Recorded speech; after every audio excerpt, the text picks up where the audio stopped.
It's the National Football League on EA Sports, and tonight's clash of conferences is just moments away.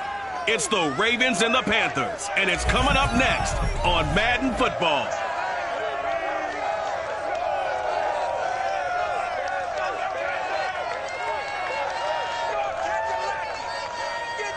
EA Sports coverage of the NFL finds us at Bank of America Stadium in Uptown Charlotte. Just a few moments ago, this building was shaking as the Carolina Panthers emerged from the tunnel here in Charlotte. They are ready to go as the Panthers are set to match up with the Baltimore Ravens. Brandon Gaudin and Charles Davis on hand. And Charles, our ball game here featuring a couple of young quarterbacks a lot of people have their eye on. Lamar Jackson of the Ravens, Sam Darnold of the Panthers. Yeah, Brandon, we're starting to see some of the old guard moving on. Guys like Drew Brees, Phillip Rivers, Eli Manning. And in their place, there have been some dynamic young guys who have come into the league, not just this year, but in the last 3 or 4 years in particular. They've really changed the quarterback position. And I think both of these guys fit into that category. Youth is being served.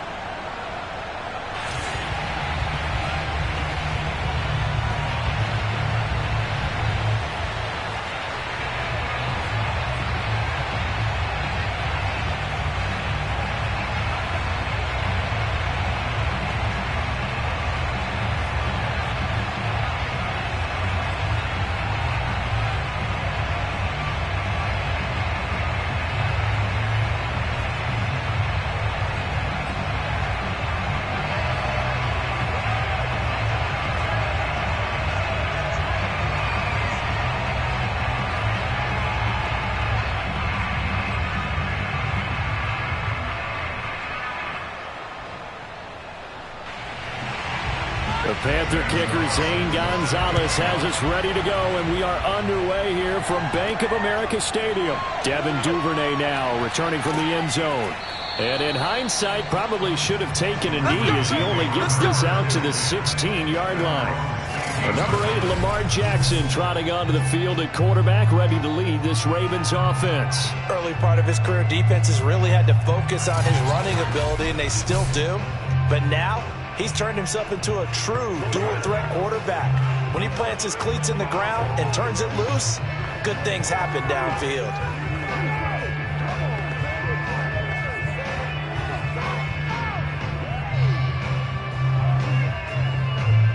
So the ball down to the 16 here for 1st and 10.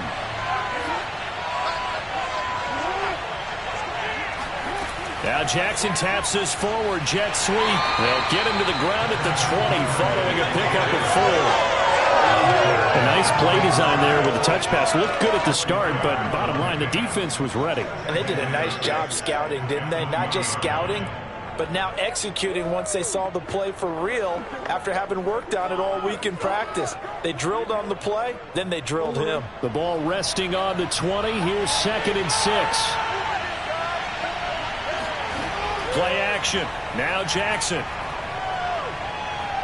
He'll buy some time right. And he can't find a receiver, and he's brought down. Brian Burns showing his strength and quickness there, a loss of 4. The defense is always talking about not letting Lamar Jackson get comfortable. A good job there on his opening drive of making him uncomfortable. And you're talking about doing it so early in the game because all week long, there's been anxiety on the defensive side of the ball. How do we keep this guy hemmed in? How do we tackle him? To get it done that early, that's got to feel great for them. So trouble already here on their opening drive. This is 3rd and 9. Jackson now.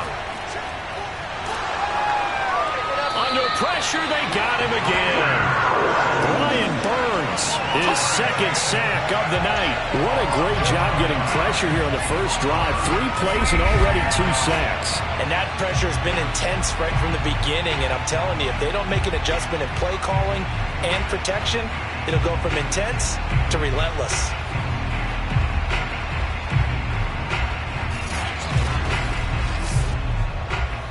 Here's Sam Cook now, as his first punt will come from inside his own end zone.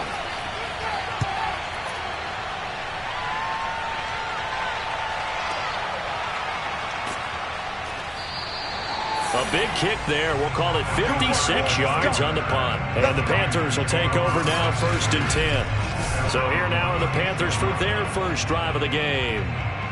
Leading them out is their 6'3" quarterback, the 3rd overall selection in 2018, Sam Darnold. And the thing with Sam Darnold is we know the skill set is there. May not be the most mobile or strongest arm quarterback in the league, but usually plays with really good poise, and at his best, like a point guard in basketball, able to move around and distribute the rock. So good starting field position for him here as they come up 1st and 10 at their 36-yard line. First carry of the game for Christian McCaffrey. And he sneaks his way forward only for a couple here. 2nd down. Well, any lane that might have been open there was closed pretty quickly, and that was because the defensive front, they won that battle at the point of attack at the line of scrimmage. They used great leverage, held their spot, and stacked him up. From the 38, Darnold. Thomas has got it, complete. Only 3 yards on the catch. It's 3rd down. I'm wondering if the same thing went through your mind as mine. When I see a big man like that make a catch, all I keep thinking to myself is, big man with football. Look out, everyone. He may not juke you a whole lot, right? He may not run past you because of his size. You're talking about a guy weighing in the 270 range. But, boy, once he gets his mitts on the ball, he's going to be tough to bring down. Here's Darnold. And he overshot him there. It's out of bounds, incomplete. I don't see more of them trying to get him the football out of the backfield. They love what he can do in open space, and they believe that he creates mismatches they can exploit. On 4th down, here's Lachlan Edwards to punt it.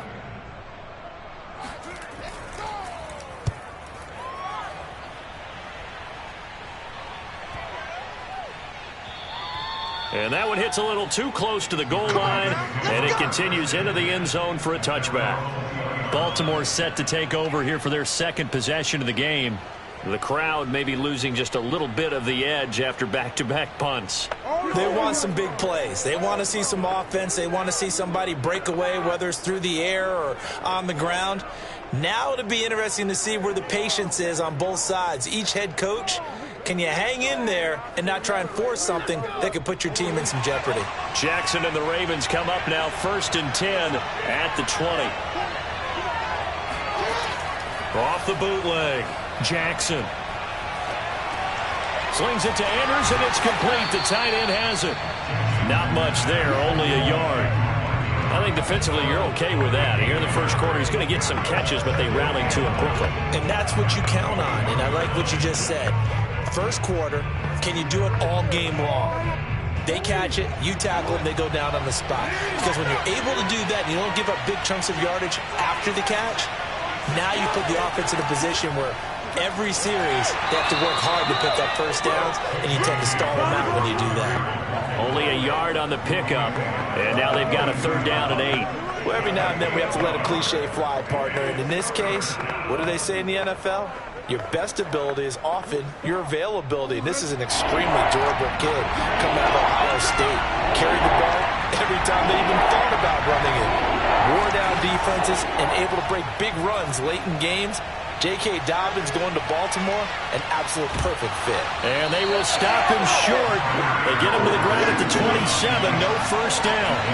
He'll wind up getting 4 yards there on his own, but it also brings up 4th down. I like his effort there. He got it done on his own, but let's face it, he puts defenses in a really stressful spot when he takes off and runs because a lot of guys have coverage responsibilities. Good job of rallying, though, because I thought when he first took off, he might pick up the first down. Here's Sam Cook now as he'll kick it away for the 2nd time.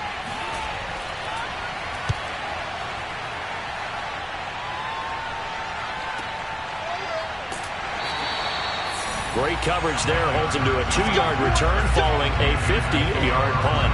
And the offense will take over with a new set of downs.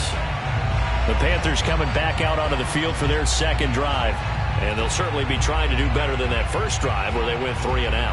And sometimes the first drive is just simply to settle nerves. You know what it's like at the start of a game with the emotion. Guys a little bit jumpy. But you do. Oh, you understand the same way. It's just like us calling one, right? Making sure we ease into the game, let it come to us. Well, you went and 3 now and they out. have that opportunity. No, you didn't go 3 and out. I went 3 and out on that first drive. I'll try to do better here. The drive begins with a run by McCaffrey. And that didn't fool anybody. He's going to be dropped in the backfield. Big Calais Campbell fighting through to make the play in the backfield. When a draw works, it can be a thing of beauty. But when it doesn't, oh, it can be ugly. And in this case, loss of yardage ugly.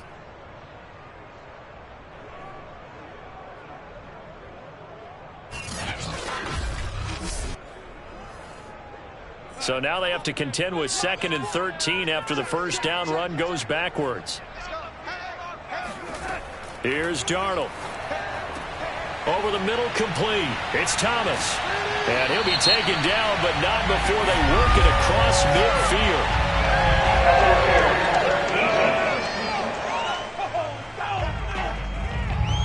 So they will wave off the flag and let the completion stand. Really great job by the receiver fighting through all the contact and still coming down with the football. All that great work in practice being put into the game. So the line of scrimmage moves all the way across the 50 now as they come up 1st and 10. Here's McCaffrey. A little juke.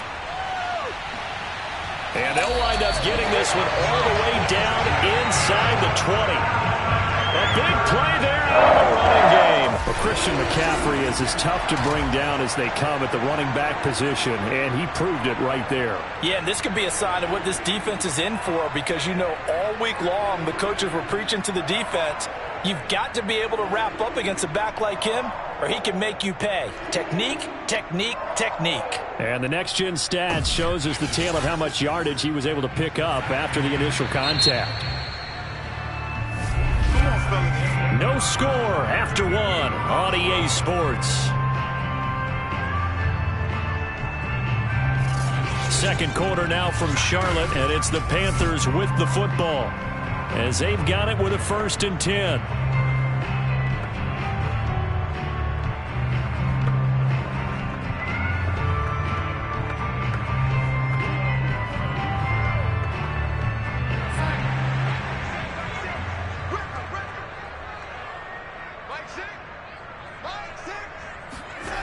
Now it's Darnold. He'll get this out wide here to McCaffrey. Touchdown, Panthers. Christian McCaffrey, a 16-yard touchdown. As his guys are on the board first here tonight. Well, we had the scoreless first quarter of play. We sure didn't have to wait long into the second quarter to get some action on the scoreboard. So was the first quarter a feeling out process? I mean, that was an interesting quarter, wasn't it? Because we had some action, we had some good play. Just didn't have any points. So now it's game on. Zane Gonzalez on for the extra point. And this will be good to give the Panthers a 7-0 lead. A drive there of just 4 plays. And the end result, a Panthers touchdown.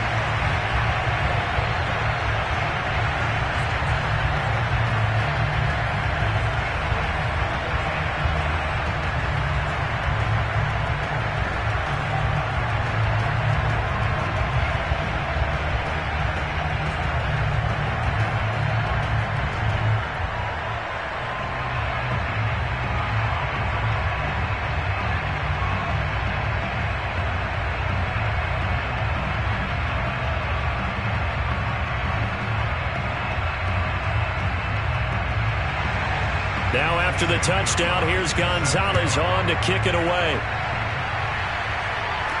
On the return, Devin Duvernay. And able to get this across the 20, but not much further as he's dropped it to 23-yard line. Baltimore about ready to go on offense. Not only are they in search of their first score, they're in search of their first down in this ball game as they come up 1st and 10.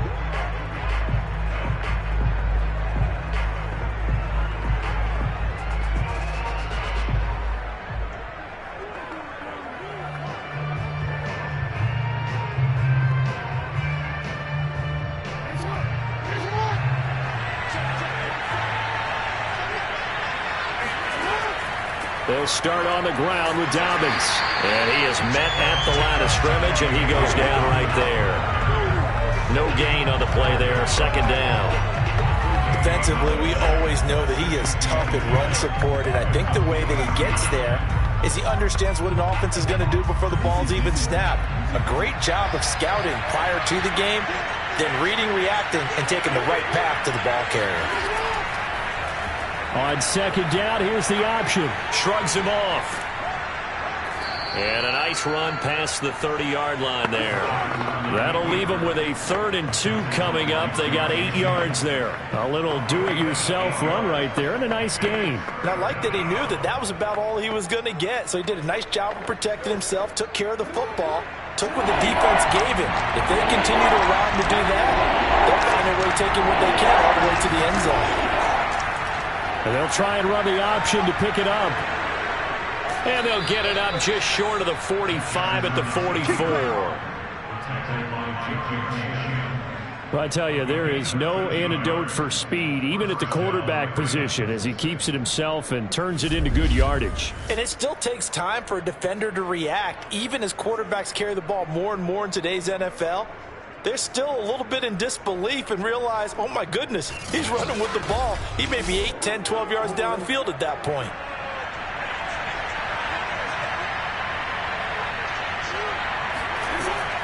An option handoff here to Dobbins. And they'll work this down to the 40-yard line. Tackled there. Well, I can certainly tell my age, partner, because when I was a kid, running backs like J.K. Dobbins with over 2,000 yards in their final season in college, they went early in the draft. Instead, he somehow lasted until the 2nd round. But how great is it to get a guy with that ability who can run it inside, run to the perimeter, and catch the football in the backfield? Be able to get him in the 2nd round, that's what I call a steal. And now Jackson will look to throw it. Open man is Duvernay. And he works it past the 30, almost to the 25. And this has been a nice answer to the touchdown drive against them a few minutes ago because they've come out and reestablished the tempo. A nice throw there, and they're putting together a very strong drive as a response. This offense finding its legs now. Here's another 1st and 10. Jackson with a handoff to Dobbins on the option. And he sneaks his way forward only for a couple here. 2nd down. That's a good play by the guys on the defensive side of the ball. Held him to a gain of 2. And that changes the playbook a little bit now for the guy calling plays. 2nd and 8. Now he's got to probably think about going to the air instead of maybe staying with the ground game. Now Dobbins again on 2nd down. And he is met in his tracks behind the line of scrimmage. It'll go down as a 2-yard loss, and it brings up a 3rd down. The running lanes have definitely not been there for him here in the first half, and I don't think it's all been his fault. His offensive line hasn't given him much space. A loss results there.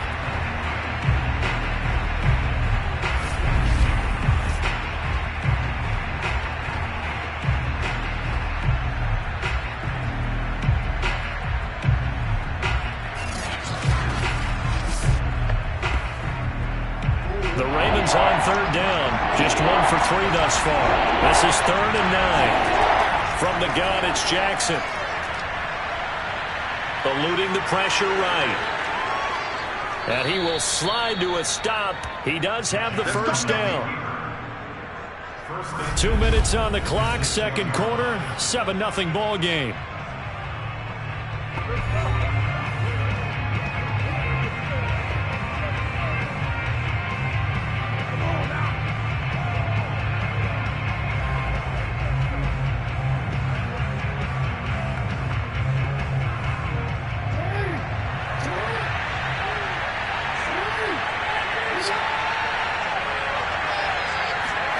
Now it's Jackson. Forced out, and he is into the end zone for a Baltimore touchdown. Lamar Jackson, a 6-yard touchdown run. And the Ravens are an extra point away from tying the football game. This defense, so many things to worry about in the red zone area, but you'd have to almost think that Lamar Jackson running the football, that might be number one. It should be number one, and in this portion of the field where things shrink a little bit because the receivers can't run past anyone because they'll run out of real estate, you should have all eyes on Lamar Jackson when the ball is snapped and try and keep him back in the pocket. Yeah, I don't think that they were surprised he was running it there. They just couldn't stop him, and he ends up in the end zone. Tucker with the extra point, and we are tied here in the second quarter. So that drive consumes 9 plays all told. And it was capped off by the touchdown run that came from Lamar Jackson.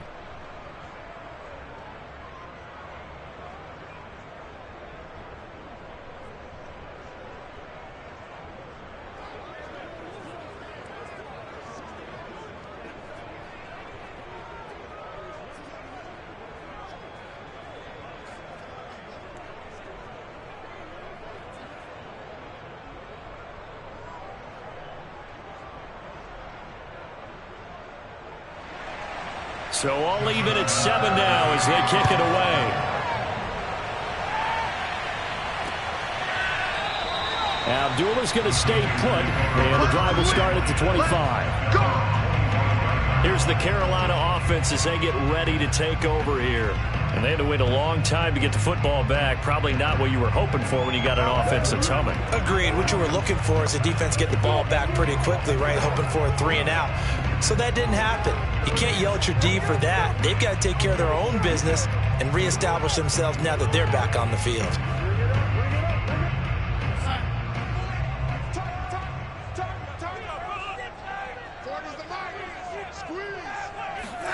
On first down, it's Darnold. Over the middle, and it's incomplete. To this point, I've been impressed with the work defensively. They have not allowed a lot of receivers to run free. And there's another example, another incompletion.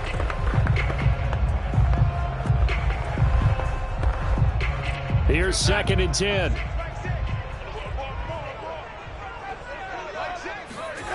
Darnold now to throw. And incomplete on the deep ball. Well, so far in this drive, they've done some good work. They force incompletions on 1st and 2nd down, bring up 3rd and 10.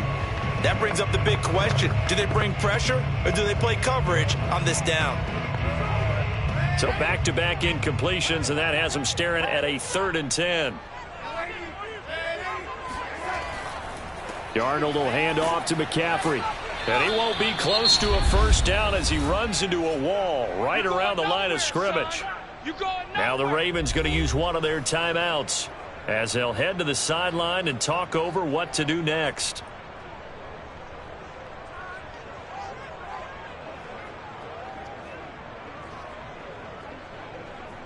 Here's Lachlan Edwards now as he'll punt it away for the 2nd time.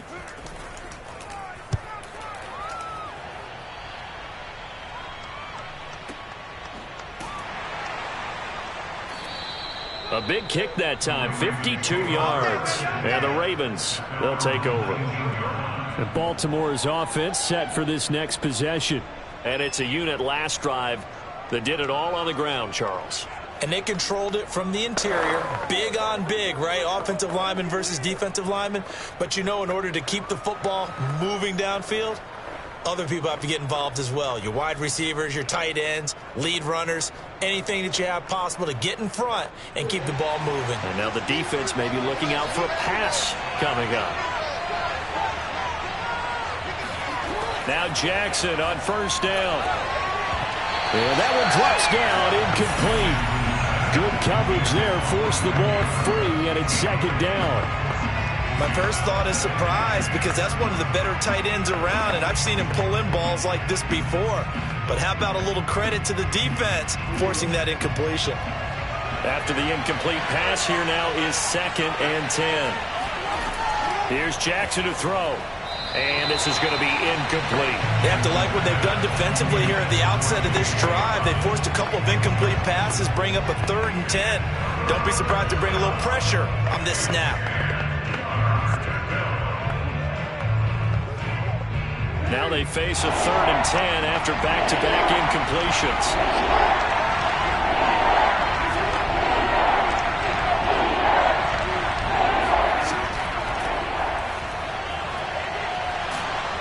this is going to depend on the spot, but it's not a very generous one. He looks to be about a yard or so short.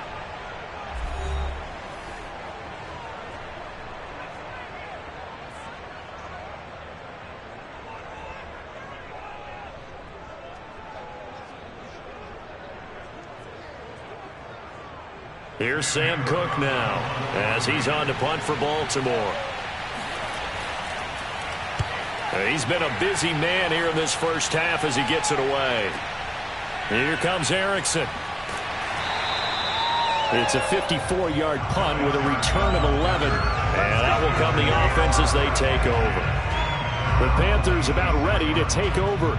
Tie ball game, still a little more than a minute to go in the half. The question, can they put something together here, try to take that lead into intermission? I would have to think that would be the goal for sure. I don't think you sit on anything here. Here's your opportunity. Push it downfield. As you mentioned, it's a tie game.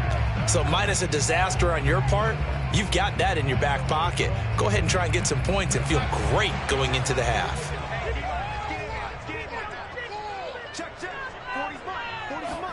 A first down throw, Darnold. And he'll dump this off to his running back, McCaffrey.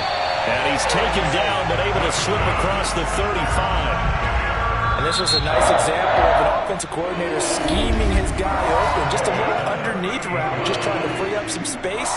And it worked awfully well. Got him not just space, but plenty of room to run after the catch to pick up really nice yardage.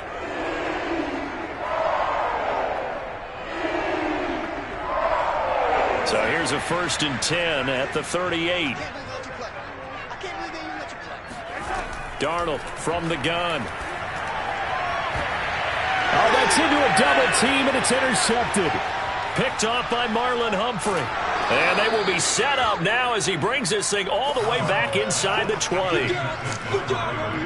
You can easily see the logic. It's a tie game. They just wanted to press it a little bit right before the half, hoping to get one more score. Yeah, easy to second-guess the result, but now you have to think after that interception, just a field goal, and they're behind at the break. Yeah, I think at the half, the head coach just says, look, that's on me. I wanted to press it, but it's because I believe in you guys.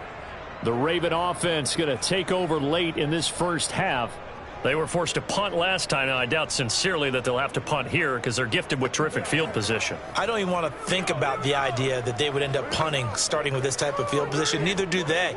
Great starting spot, great opportunity to run your full playbook. If they want to take a shot here, they can go ahead and do it. So from inside the 20, here's 1st and 10 at the 18. After the fumble recovery, it's Jackson. Flushed out right. And he'll take this beyond the line of scrimmage as he slides to a hole. The Ravens going to use the second of their timeouts as the clock's going to stop with 47 seconds to go in half number 1.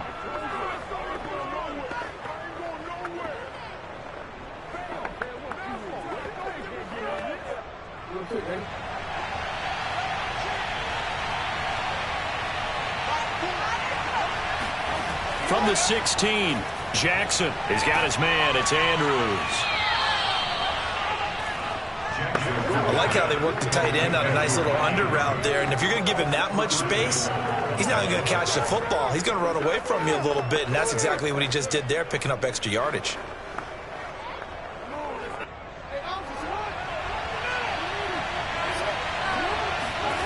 Here's Jackson. Buying time to his left. And he'll take it into the end zone for a Ravens touchdown. Lamar Jackson as the first half is winding down. And the Ravens have taken the lead. So the lanes continue to be there for Lamar Jackson to run that football. That his second touchdown run of the game. You know what I would like? I'd like for us to be able to go into a defense's room after playing Lamar Jackson and watch the tape and see how much of a lane was really there and how much he created just through his talents. In any event, Lamar Jackson finds the end zone, doesn't he? He always seems to, but that's a good point. We sometimes put blame on the defense. Maybe we just need to praise Lamar Jackson a little bit more. Tucker able to connect on the extra point, and that makes the score 14-7.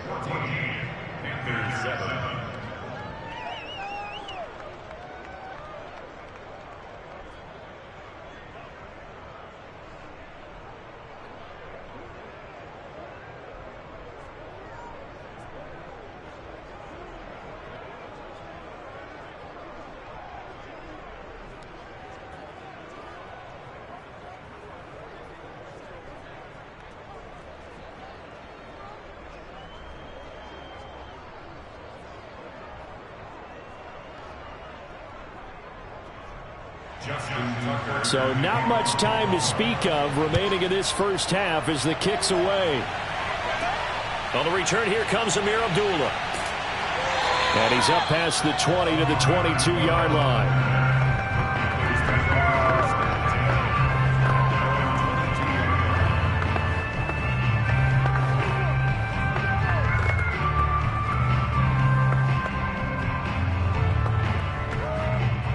The Panthers out there and ready to begin their next drive as they go to work with 12 seconds on the clock.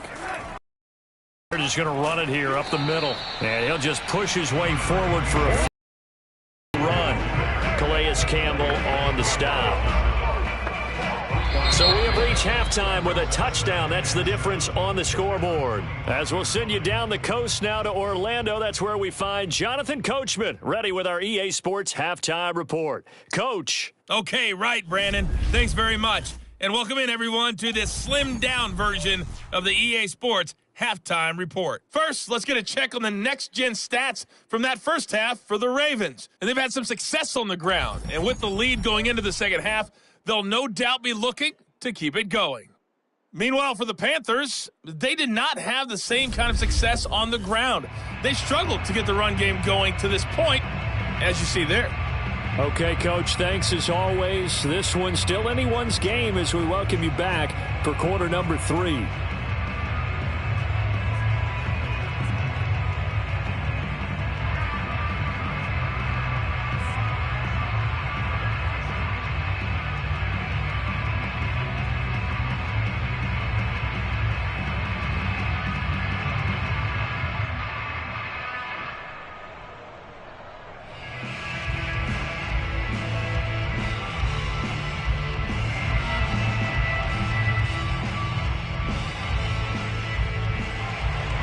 The Panthers going to get the football first, trailing here as well as we resume play in this second half. And Abdullah will not try to bring it out. The Panthers ready to go back to work to start the third quarter. And they're still very much in this game, although they do trail. What's the game plan, Charles, for the second half? It might be a little counterintuitive because most people will think losing equals passing the ball more, but I'd establish the running game. They kind of went away from it in the first half. I think if they get back in balance, it'll help them when they put the ball back in the air.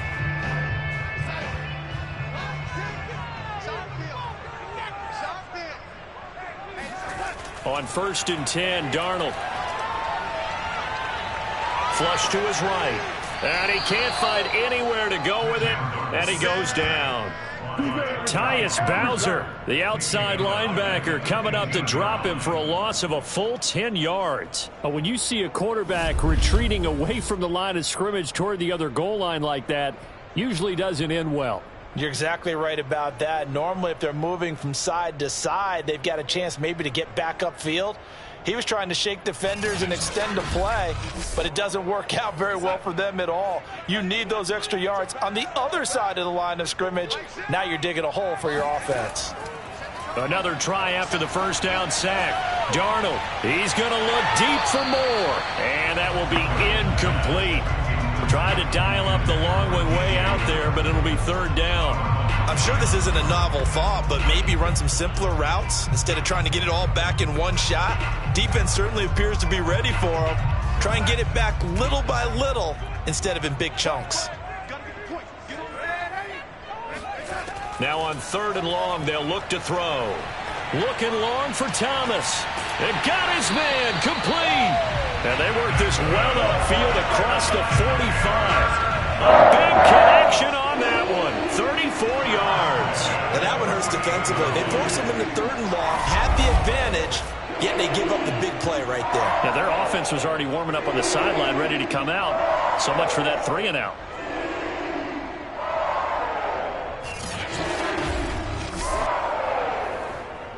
The big play has them all the way out near midfield for a 1st and 10.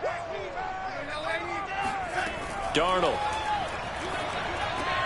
He's going to drop this down to McCaffrey. And taking it across midfield and just shy of the 40. A couple of first downs right in succession, and this is an offense that can really use a good drive, and they're off to a fast start here.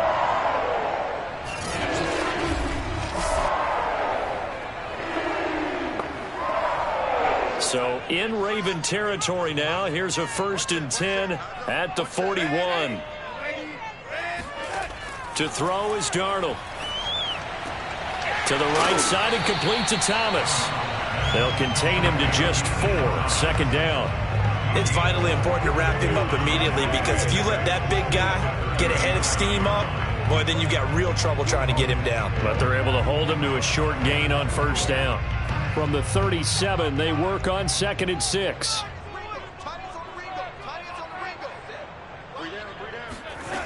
Out of the shotgun, here's Darnold. Got his man, Robbie Anderson.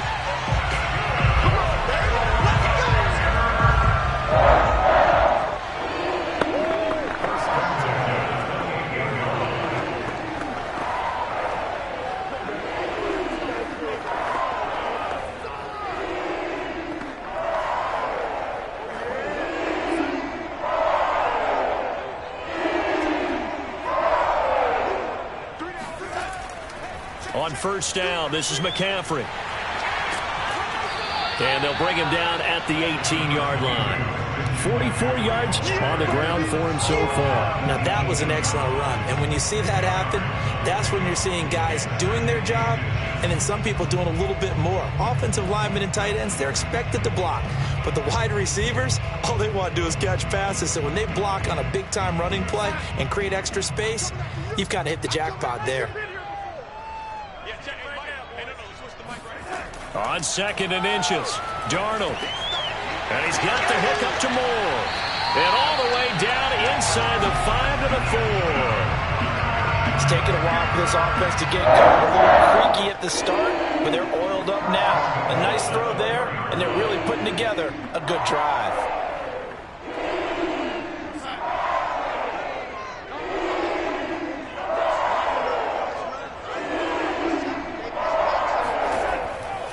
McCaffrey. And he will take it across for a Panthers touchdown.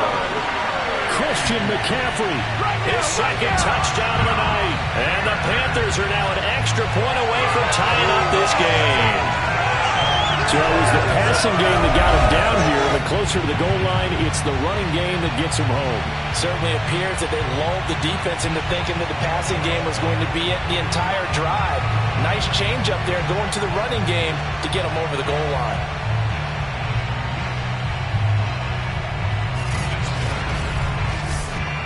Gonzalez now to add the extra point.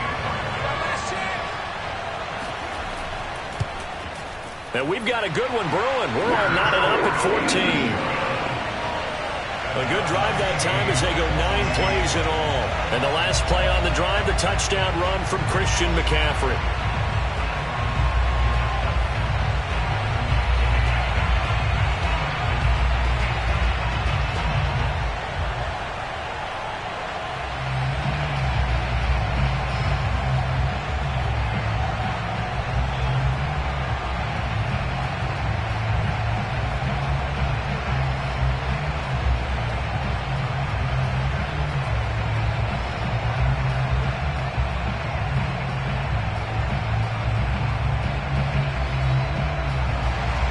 So we're right back where we started, all even as the kick's away.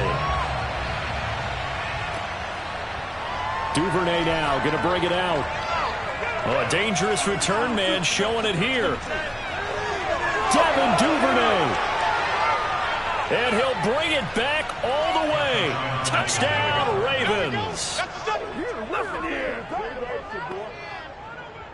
That was a special return, and it happened because he's a special returner. He has to have that approval from his special teams coach's head coach to bring it out of the end zone. But let's be honest, a lot of times when they bring it out of the end zone like he did there, they don't have approval. I mean, I think a lot of times they do, but correct me if I'm wrong. Sometimes it's just a guy getting a feel, right? You're exactly right. What's the old adage? Sometimes you just have to know when to break the rules.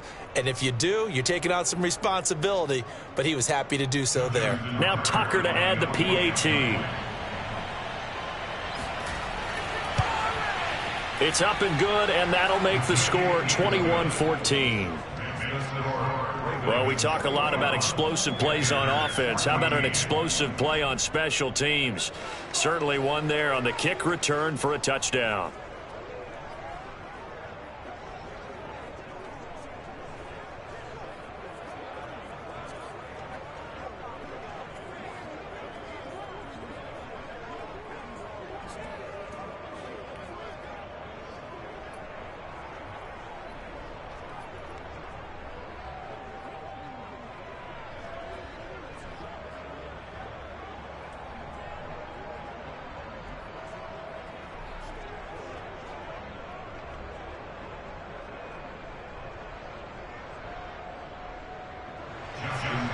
So now the other return teams out there as they'll try to duplicate what they just saw.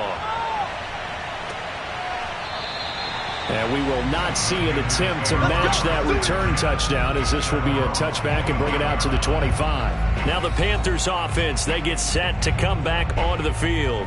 They did what they had to do to start this third quarter, went down, got the touchdown to cut the lead, but the matching touchdown a moment ago, and we're right back where we started at halftime. Yeah, you're exactly right, partner. They had a little bounce in their step after scoring that first touchdown, but the defense gave one up, and that's the problem right now. Can they get better play from their defense while they continue to score on offense?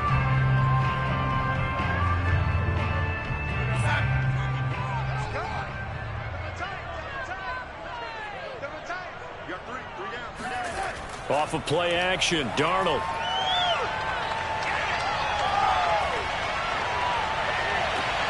Oh, you saw that one coming. It's intercepted. Throwing back across his body.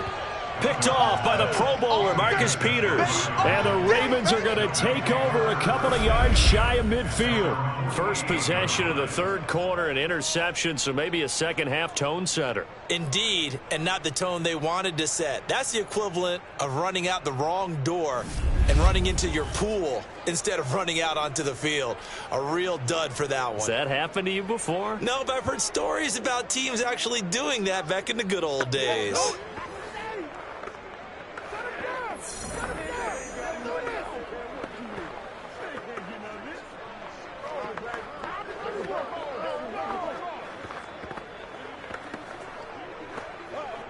Jackson and the Ravens come up now 1st and 10, just shy of midfield at the 48. They'll start with the option. And he's corralled, but not before getting it inside the 35.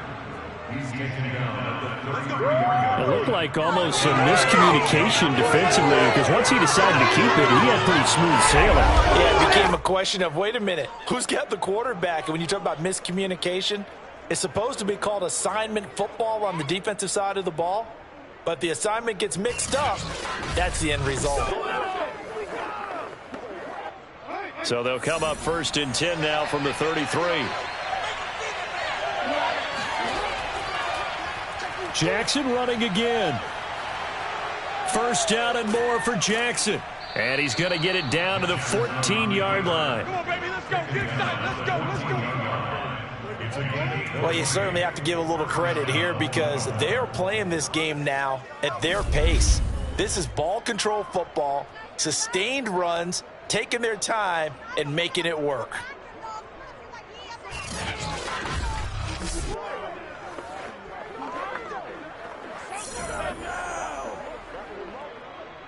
Back-to-back good plays have them on the move on 1st down.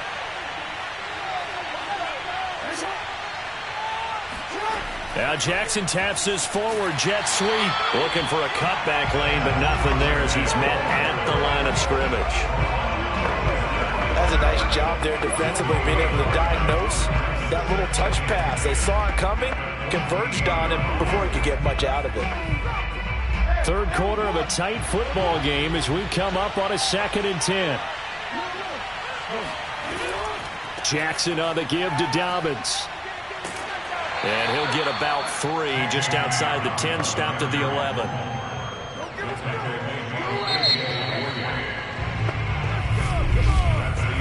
So they'll get a little extra time to come up with his 3rd down play as we've played 3 quarters. You are watching the NFL on EA Sports. And we're back now in Charlotte. It's the Ravens in control of the football. They've also got the lead as we get set for the 4th.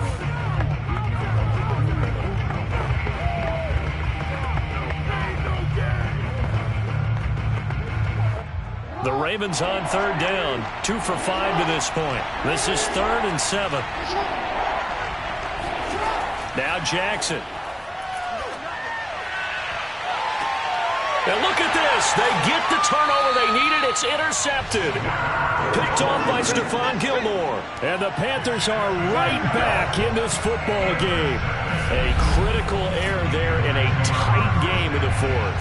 All you talk about is taking care of the football, and especially with a lead here in the 4th quarter, turning it over. Now the door is open for the opposition. Just in general, when you're passing in the fourth quarter with a lead, no matter at what point, you got to be super careful. Got to be careful, and sometimes you can be so careful that you end up running yourself into an error. The Panthers offense here, they get ready to head back on the field. The interception sets them up with an opportunity to erase this fourth quarter deficit. Now, this series could very well determine our outcome.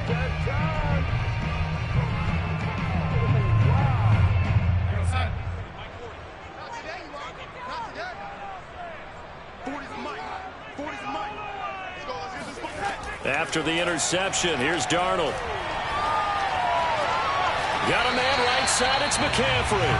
And he'll be out of bounds at the 25-yard line. They should have got more out of that, though. He was wide open. I love how emphatic you are with that call, because that's exactly what I was thinking. Wide open in the flat. Give him a ball that he can use to get upfield with, not just catch and go over the sideline. They cost themselves some yardage there.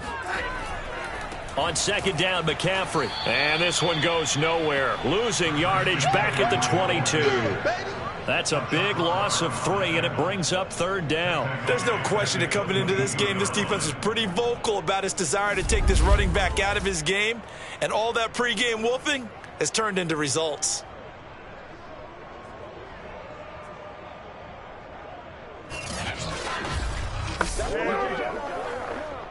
The Panthers on third down. Just 1 for 3 thus far. This is 3rd and 8. Here's Darnold. And this is going to be incomplete. They went with the dime look that time on defense. Just flooded the field with defensive backs. Blanketed everyone. Took away all the passing angles. Thus, the incompletion.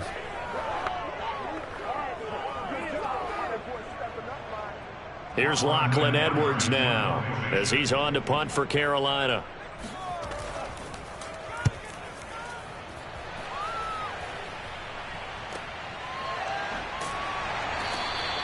It'll be a 51-yard punt that time. And possession will switch hands, 1st and 10. And now Baltimore gets set to take the field. Their defense got the stop, forced the punt, and now you really start to monitor the clock as they nurse this slim lead.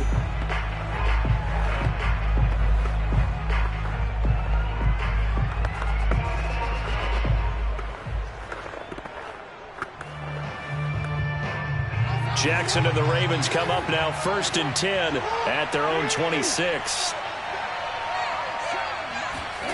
They go back to the air here after the INT on the last drive. Looking left side, Andrews with it complete. No gain there on the completion, 2nd and 10. As a defense, you're more balanced when you're in zone coverage because you're able to keep your eyes on the quarterback and see the play develop in front of you. You're able to keep the quick pass in front of them and stop it right at the line of scrimmage. 2nd and 10.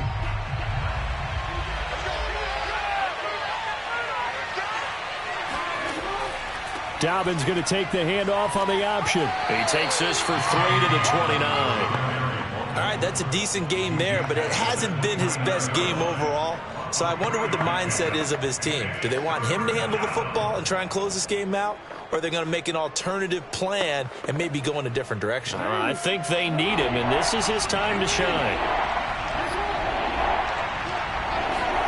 On third down, Jackson. They set up the screen for Dobbins.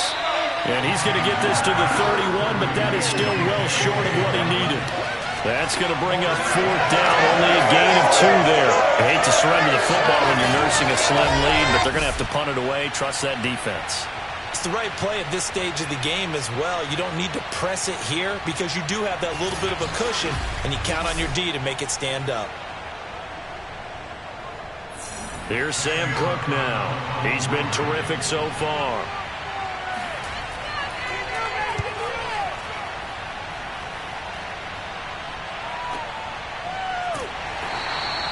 That'll be put in the books as a 53-yard punt. And the Panthers will have a 1st and 10 from deep in their own territory. Sam Darnold and the Carolina offense set to take over here. I would imagine you want to win every game big, but If you're a quarterback in the NFL, this is the spot that you love. You've been dreaming of it since you were a kid, playing in the backyard or the front yard, wherever, where you went through those imaginary situations. Now it's real, though. What practice have you put in since the OTAs, the mini camps, preseason camp, sequence of plays, get the ball to the outside, get it out of bounds, save your timeouts, move the ball downfield, and get your team in a position to win the game. A field goal, of course, no good. They need a score. Tell you what, he's been able to put the ball in some tight spots all game long. That throw, no different. Yeah, a lot of people call it a gutsy type of a throw. I think he looks at it as, I can do it, so it's not that big of a deal to me. I'm going to keep firing.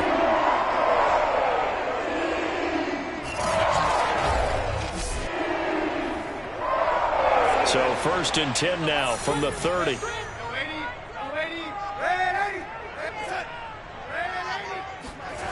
The shotgun snap for Darnold. And Anderson's got it. And he gets this to the 35. Good for a gain of 5.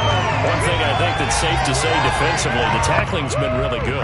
And because of that, it's been very, very hard for them to move the ball because you're not getting the benefits of run after catch. They tackle them almost on the spot. That means you have to run extra plays, harder to move it.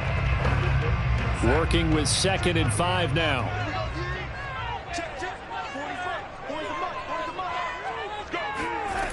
Back to throw, Darnold.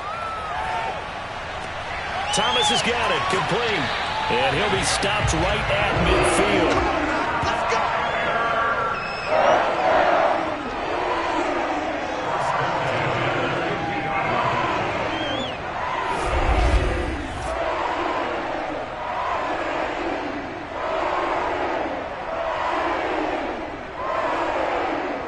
Fourth quarter, down to the final 2 minutes, and we've got a one-score game.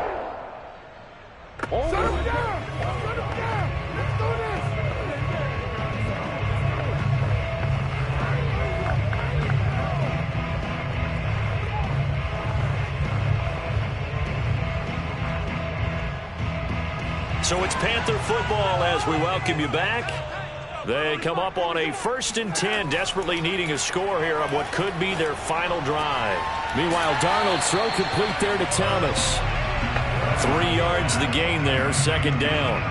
Gosh, given the time in the short game, would he have been better off just dropping that? Yeah, when you look at the clock, you think so. But it's hard to get a receiver to drop a football. They're trained to catch everything. The Panthers got to go quickly. They're moving with a sense of urgency right now. Here's Darnold.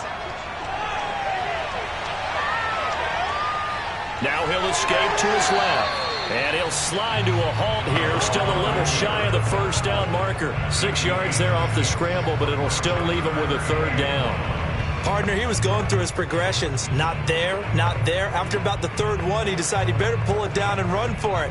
And he slides down and avoids the hit for good measure. Darnold. He'll air it out deep for Thomas. And that will be incomplete. Well, they weren't scared to let it fly, but it falls to the ground and brings up 4th down. That means it's just one last chance left, and this has to be a 1st down or a touchdown, or this game's over. Down 7, and they've got to go for it here on 4th down.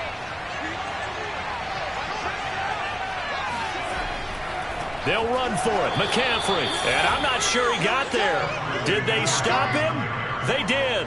They had to go for it with such little time remaining, and the Ravens are going to get the football back. And defensively, they were ready for that, a full-on blitz on 4th down, and they stop him short of the marker. Oh, and someone's got to feel really good about that, and that's the defensive coordinator. He dialed up a great run blitz defense, and they hit it just right. Stack that thing up. They're going to feel awesome going to the bench after that big play.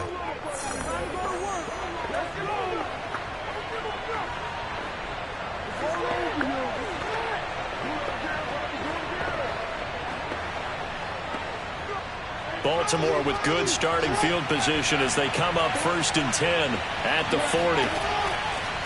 They'll start by running the option to the right. And he'll push this forward only to about the 42-yard line. Now the Panthers going to use the first of their timeouts as the clock will stop with 55 seconds remaining in the football game.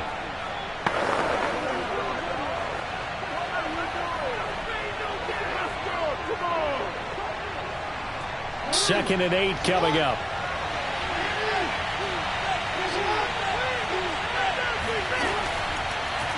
Again, Jackson will keep it. Able to corral him right at the midfield stripe following that sparkling display of footwork we saw.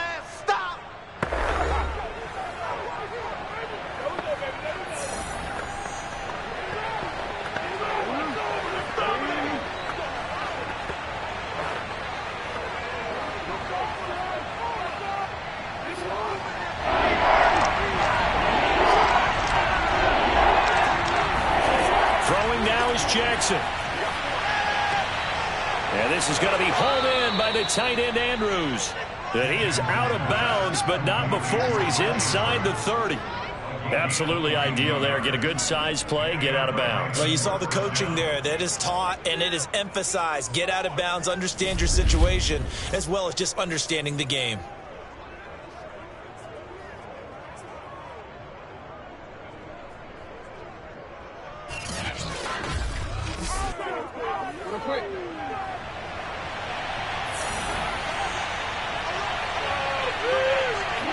The Ravens taking a knee with victory seemingly in hand here. Now the Panthers going to signal for their 3rd and final timeout as they'll stop it with just over 40 seconds to go in the game.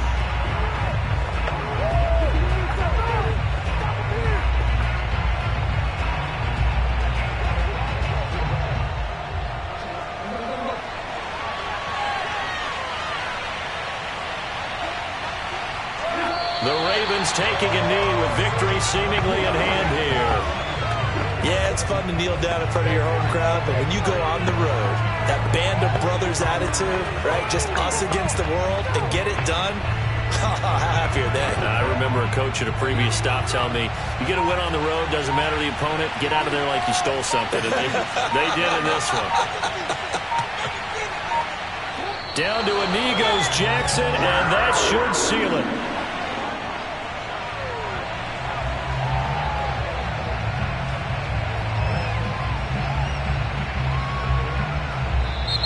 So the final seconds tick away in this Baltimore victory, and they were spurred on by a strong performance in that 4th quarter as they held their opponents off the scoreboard. Everyone wants to pitch a shutout for the entire game, but when you throw one in the 4th quarter, that tells everyone that you're getting stronger and dominance is starting to take over, right? The way that you close, the way that you finish, that gets preached to you from the time you're playing Little League football all the way up through.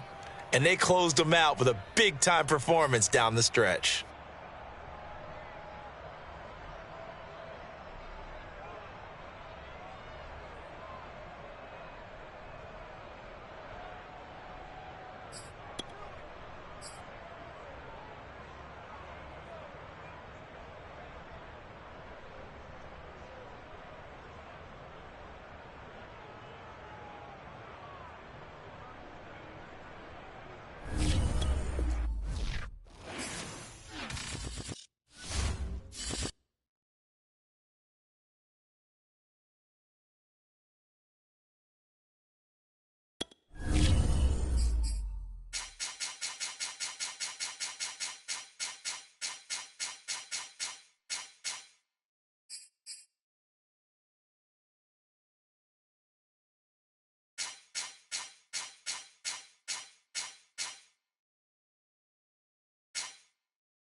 It's Madden NFL 22, and today's clash of conferences is just moments away.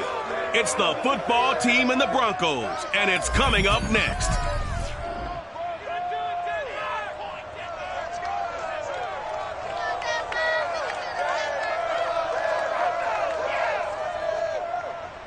In a few months' time, snow will blanket the Great Peaks just to our west, but for now, summer still in full swing at Empower Field at Mile High. Just a short time ago, sounds loud enough to reverberate across the Rockies. They're ready for football in Denver as the Broncos get set to do battle with the Washington football team.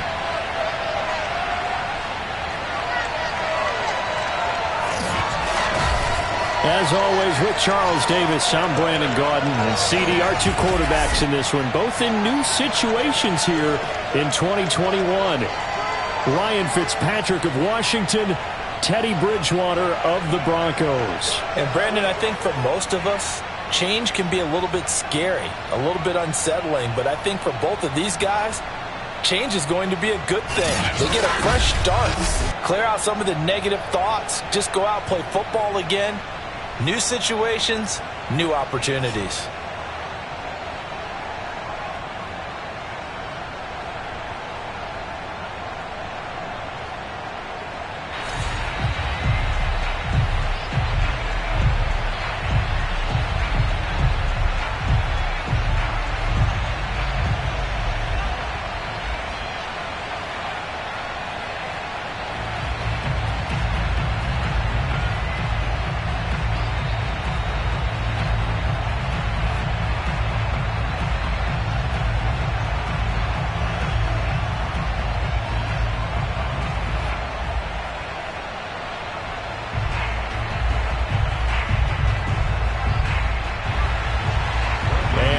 We go from Denver.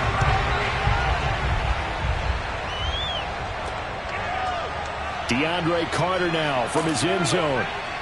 And he's able to get this across the 20, but not by much as he's marked down officially at the 21.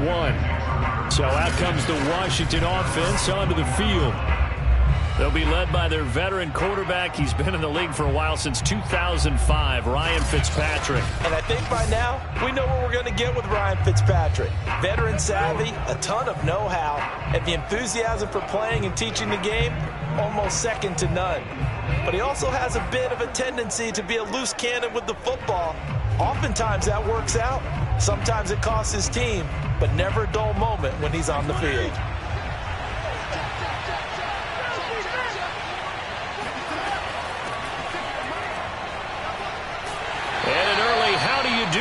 There as they're going to bury him in the backfield. It'll go as a loss of a yard on the game's first play. Second down. A quick observation, Brandon, because early on in this game, I'm seeing linebackers putting their noses close to the line of scrimmage. And my guess is the wheels are turning on that other sideline. As a play caller, you're filing that away right now, aren't you? Yeah, you're trying to find that opportunity later on when you can play action them or stick something to them between the second and the third level. After the loss to start out, here's 2nd and 11. A run here for J.D. McKissick. This will be a gain of about 8 to the 27-yard line. On a 2nd and long, it's really nice to see an offense that has enough confidence to run the football in that situation. I think that goes back to their practice and game planning. They've seen things that they've seen on tape and in previous games that led them to believe that even in a long-distance situation, they can still run the football and gain enough yardage to put themselves in a good spot on 3rd down. Fitzpatrick from the gun on 3rd down. And that is incomplete. So the defense able to get off the field here on 3rd down. And it's one of the goals of the game. They've got to be effective on passing downs. It's one of the few things defenses chart. How did we do on 3rd down? That's a nice start for them in this one.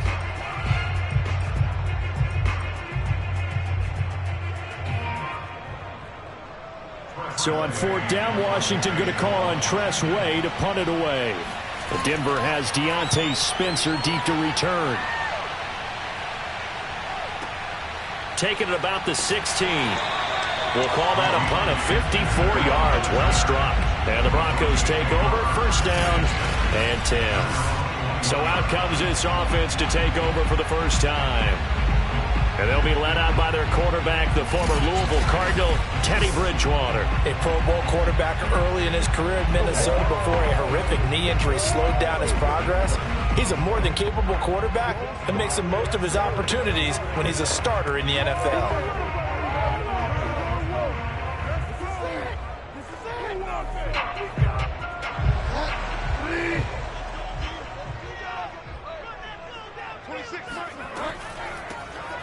first carry for Melvin Gordon.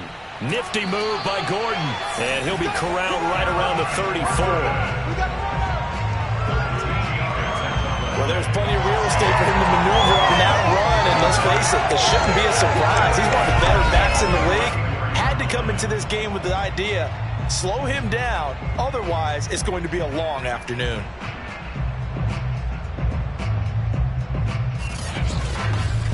All over you.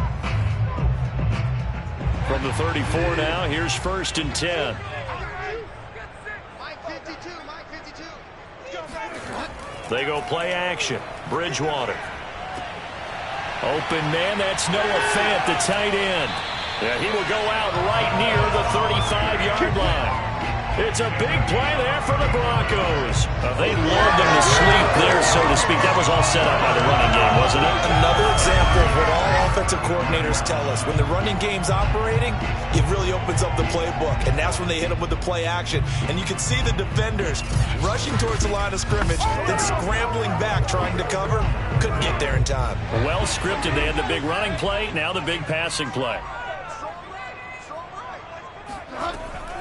Bridgewater now for Gordon on the draw. And he's going to be stacked up right at the line of scrimmage.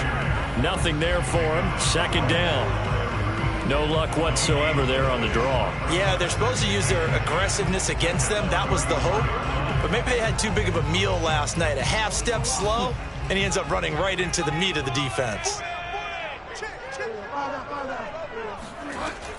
On 2nd down, Gordon once more. And not able to break away this time as they're going to stop him right around the line of scrimmage. 2 yards the loss, and now 3rd and 12. That's a play to take note of there for the defense. I think in the future, if you're going to try and block him, maybe you get a guard to help double team him and try and steer him out of the play. They should have done it on that snap.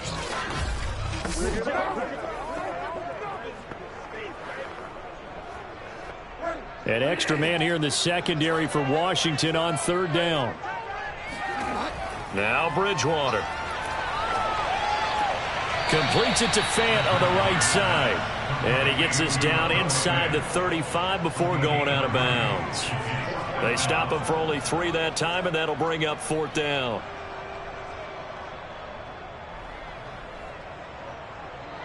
Now Brandon McManus for the Bronco field goal. From the right hash and call it an even 50 yards. And this won't get there. Won't be online either. It's no good. Off to the right, and this will remain a scoreless game. NFL kickers nowadays, they make things look so easy because normally from this range, about 2 out of 3. And this is not an easy kick. Yeah, 20 years ago, you get where he was in that 50 range, maybe a little over. And it's a big kick, but now we just, if they leave it short, you're like, whoa, what happened? And that's what we have here. Yeah, you're right. 20 years ago, we were saying run some more plays and get closer. Now we think they're definitely within range, and you're exactly right. When it comes up short, there has to be something that went wrong because they have plenty of leg.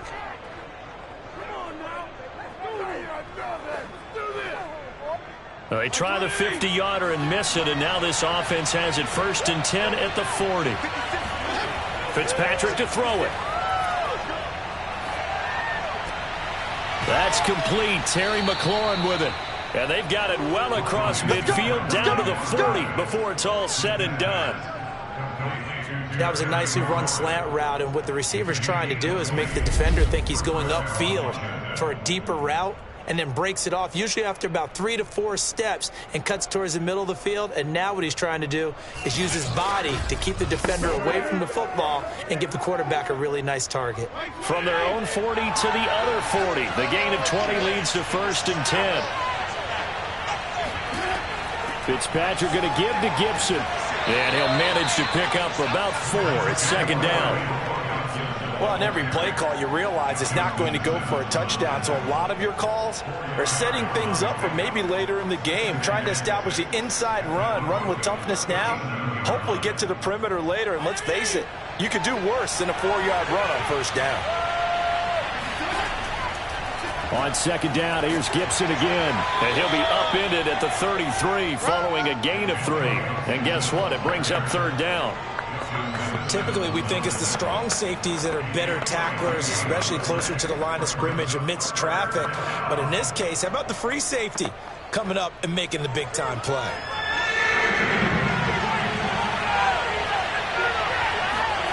Third and short yardage, Fitzpatrick.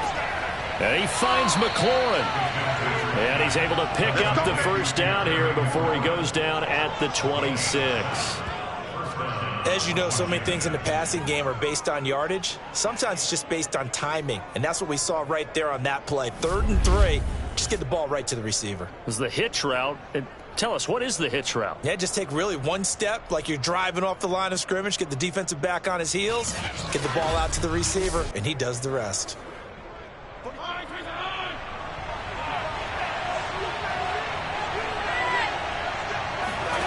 Fitzpatrick on first down. He's going to go up top for the end zone. And this is incomplete. Oh, he had 6 points right in his hands, but could not hang on. I think that's how this defense is going to need to play these tight ends. Again, get right up on them and stay physical. And that paid off on that play, helping force that incompletion. So after the incompletion on first, now 2nd and 10. From the shotgun, it's Fitzpatrick. Open man is Samuel, complete. And this is going to be another first down as they'll make the tackle at the Broncos' 15-yard line. Well, that certainly has to feel good. It's not all the time that the play caller should get all the credit. Sometimes I think in the huddle, the quarterback just says, hey, who's going to make a play for me? I just need something right here. And the end result there, nice first down. Drive keeps moving.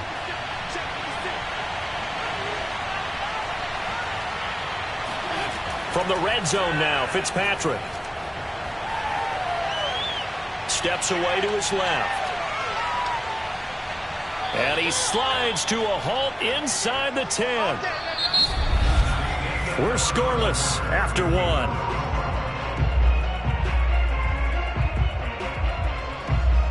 Washington with a football here to begin quarter number 2. As they go to work on a 1st and goal.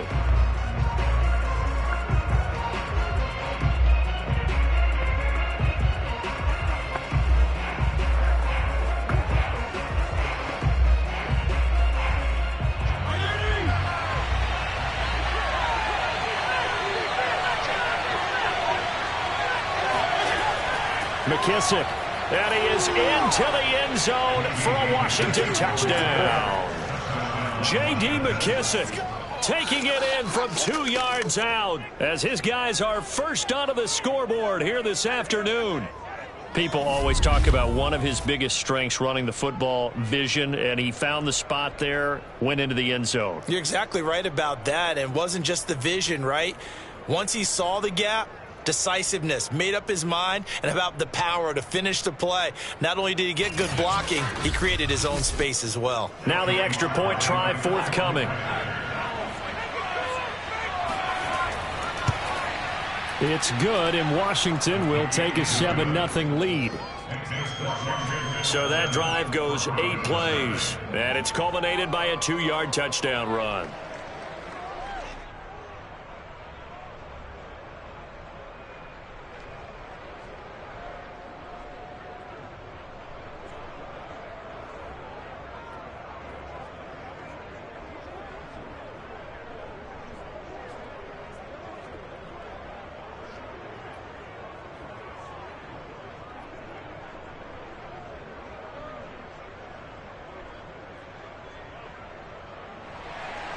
Joey Sly now to kick off after the touchdown.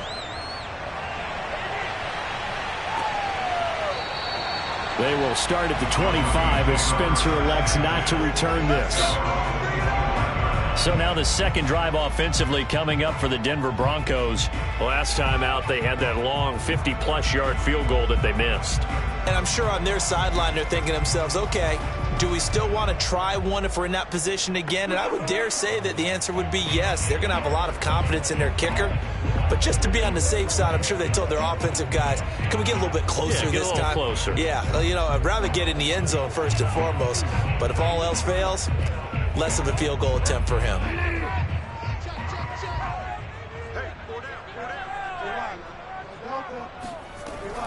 They'll start the drive with a run by Gordon. And this will be a gain of 5 as he gets it to the 30. They'd love to just strike back with a touchdown right here, and if it's a long play, so be it. But the main goal, get a couple of first downs, run some plays, run some clock, allow their defense to get a chance to catch their breath, settle down, and relax a little bit after they just gave up a score. After the pickup of 5, here's 2nd and 5. They'll give it to Gordon out of the shotgun. And he'll slip his way up across the 30 to the 32. It'll be a pickup of a couple, and it leaves him with a 3rd and 3. Some of these play calls, I think they're a little conservative, but you know me, because it's easy to sit up in this booth, right, and make all the calls and think I'm going to be correct. But I would like to see them open things up, because otherwise this defense is going to gang up on the run and shut them down. 3rd and short yardage, Bridgewater. Open man, he completes it to Judy. And he gets this up across the 35 before he's out of bounds. A little football 101 there. You just see the receiver try to run down the defender, meaning he goes right at it, and really trying to move him a little bit towards the center of the field so he can put his foot in the ground and break to the out, to the sideline, and make a catch.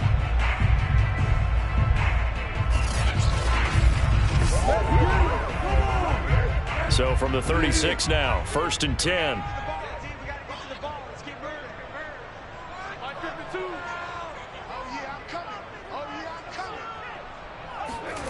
Bridgewater. And he cannot avoid the pressure as the Washington pass rush gets home. Montez Sweat. It'll go as a loss of about 8 as he gets in there to drop him.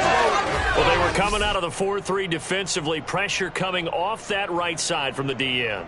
And that's the blind side of most quarterbacks. If you're right-handed, that's the side you don't see quite as well, and that's why you rely on your left tackle, maybe your highest-paid offensive lineman, to take care of you. In this situation, that didn't happen. So that complicates things a bit here. 18 yards to go now on 2nd down.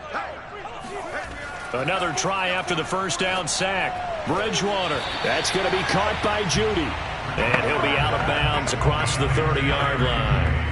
4 yards on the completion, and it sets up a 3rd down.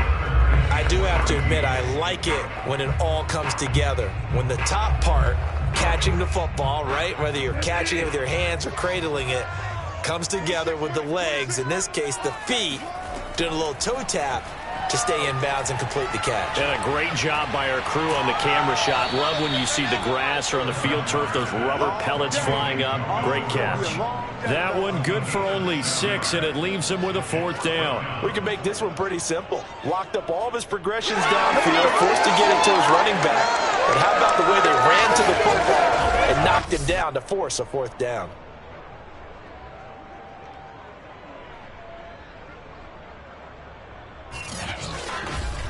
On 4th down, Sam Martin is on to punt for the Broncos. DeAndre Carter back deep. He'll send this one into the mile-high air, and it's a good one. And a great job here. This is going to turn out to be a beauty. This is marked down at about the 3-yard line. That punt was near perfection as it checked up inside the 5-yard line. You never know where these things are going to go, do you? No, what was it? You got a John Heisman quote about that, right? Yeah, he said the football is roughly a prolate spheroid, which means it's going to bounce funny, and you never know where it's going to end up.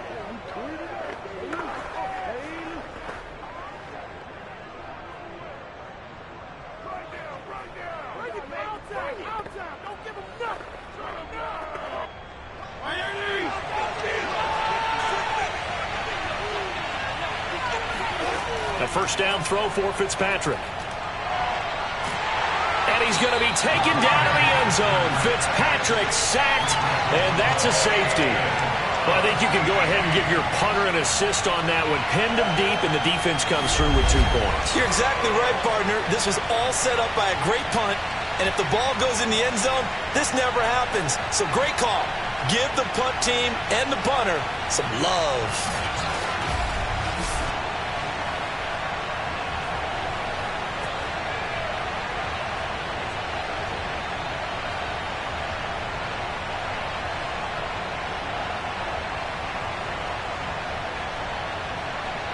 After the safety, remember, they also need to give up the football, and here's the free kick.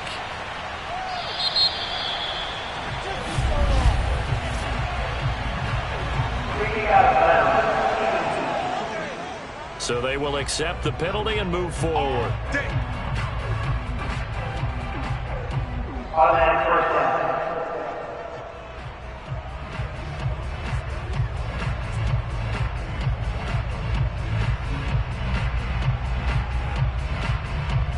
Good starting field position for them here as they come up 1st and 10 right at the 50-yard line. Bridgewater now from the 50. And down he goes. The pressure getting to Bridgewater. That's what I'm talking about. Chase Young showing his strength and quickness there. A loss of 4. It seemed like he kept going through those progressions, and I thought he might dump that underneath, but he couldn't get rid of the football in time. And I have to wonder if he was thinking while he was back there, I wish there were a lot less progressions on this play. Just someone that I can dump the ball to and get it out of my hands. On 2nd down, they'll run with Gordon. And he'll fight his way forward to about the 48-yard line. Just a yard there, so it brings up a tough 3rd and 12. Ladies and gentlemen, that is a force of nature at the defensive tackle position. Yes, he's as big as they come, but still plenty agile. He's able to make a nice play there to swallow up the ball carrier.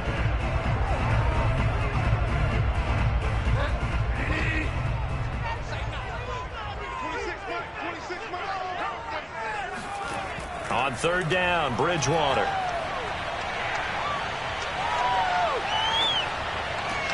Got a man, it's Judy, complete. And he will have a Broncos 1st down as they're able to get the 3rd down conversion.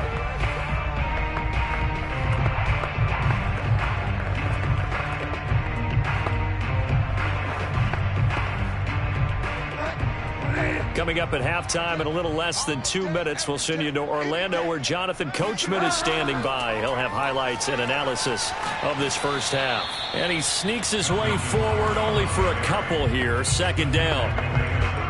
Well done to sniff that out defensively. He had it diagnosed pretty quickly. I love that description because diagnosed is perfect on that one. Read his keys, made the play, and he couldn't even get going moving the football. The last run good for 2. Here's 2nd and 8. Bridgewater's throw taken in here by Patrick. And they're going to have another 1st down here as the tackle's made at Washington's 20-yard line. Now that was pretty. They executed that curl route versus zone coverage, and that changes things a little bit because against man, it's often a tight curl, tight, sharply run route. Against zone, you're just looking for that open spot, that dead area, so you may curl it a little bit wider just to get to that place. And usually a tight window. He fired a bullet in there for the completion. Broncos with their first trip to the red zone thus far. 1st and 10 right at the 20.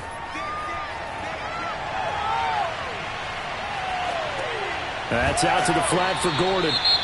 Now the Broncos are going to call the first of their timeouts as they get the stoppage with a little over 50 seconds to go in the 1st half.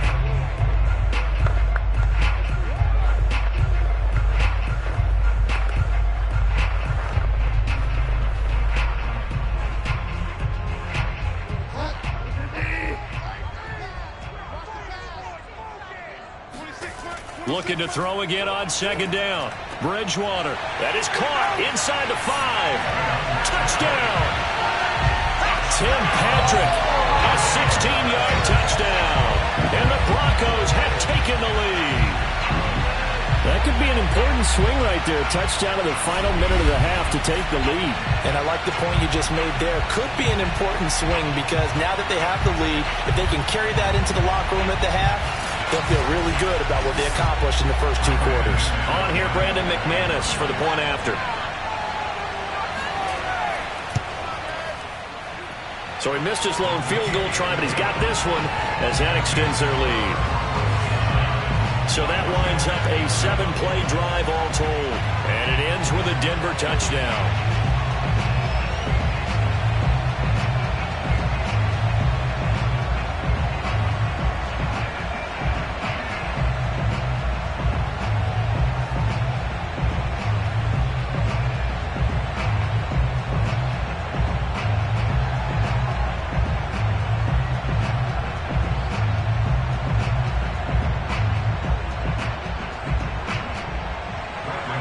After the touchdown, here's McManus now to kick it away.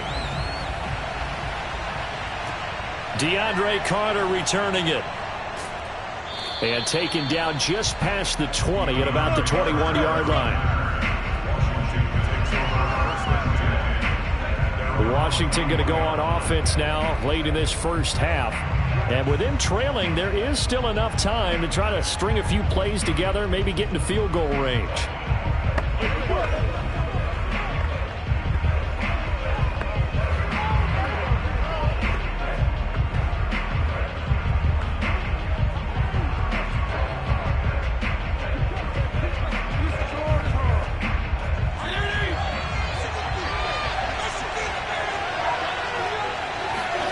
First down, Fitzpatrick.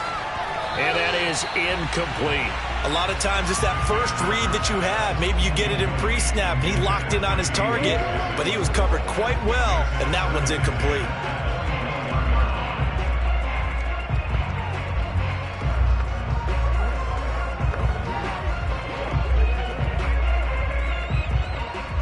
So now 2nd and 10 after the incompletion on first down. Throwing Fitzpatrick.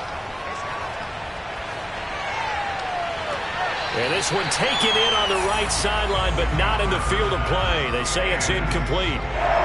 The throw led him a little too far. It brings up 3rd down. A deep ball down that right sideline, and he made sure that he put it where either his guy was going to catch it or no one was.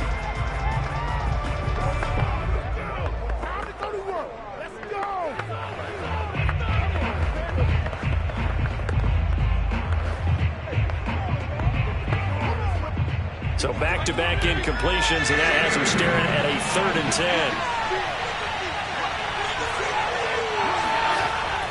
A handoff for Gibson. And he'll get this up to the 34-yard line. And Washington now going to use the first of their 3 timeouts, as they'll stop it with a little over 30 seconds to go in the first half of play.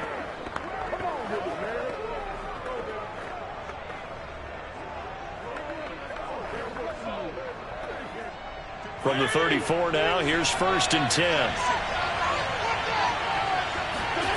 Fitzpatrick now. They'll set up the screen for Gibson. And brought down, but not before reaching the 45-yard line. Now Washington going to use the 2nd of their 3 timeouts, as they'll stop it with 25 seconds to go here in half number 1.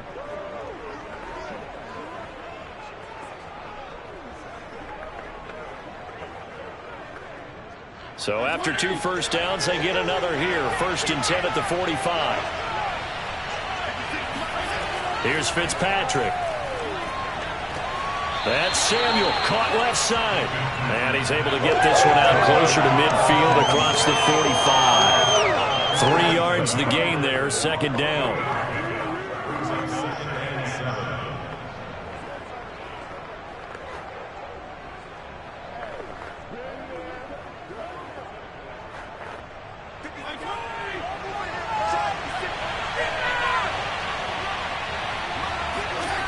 Now Fitzpatrick. That one caught by Carter. And he is into the end zone for a Washington touchdown. DeAndre Carter, as the first half is winding down. And Washington has retaken the lead. Pretty good response. They had given up the touchdown and the lead, but they struck back. And I love the way that they just saw it happen. Took a quick exhale on the sidelines. So let's go get it back and fast. Let's go ahead and throw the ball downfield and get our own 6 points. A huge chunk play to regain that lead. The extra point by Sly is up and good. And the lead is up to 5. A drive that time of 6 plays. And the result, a touchdown for Washington.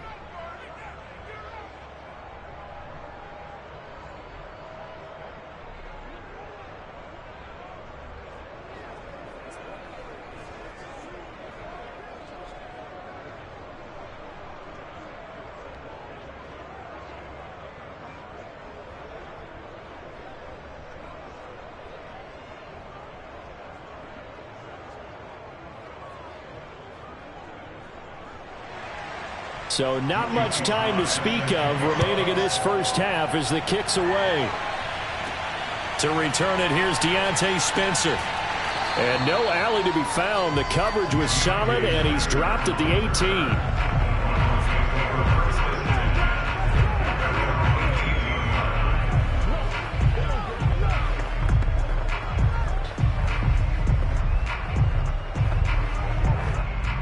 Denver offense at the line, ready to go as they take over here with 11 seconds remaining. They'll indeed try to run it out as they start on the ground. And defensively, they're just looking to keep him contained as they're able to get him down. It'll be a gain of 5, and it'll also wind up being the final play of this first half. So we have come upon halftime, and it's the visiting group from Washington who are out on top. As we send you on out to our studios in Orlando, here's Jonathan Coachman at our EA Sports Halftime Report. First up, though, let's take a look at the next-gen stats from that first half for Washington. And even though they've got the lead, they're likely going over ways they can improve the running game, as they didn't find a whole lot of success in those first 2 quarters. Meanwhile, for the Broncos, they too didn't do a whole lot in terms of rushing efficiency in that first half, as you can tell by the numbers there. Okay, Coach, adjustments likely going to play a big role in this third quarter in what's been a tight contest so far.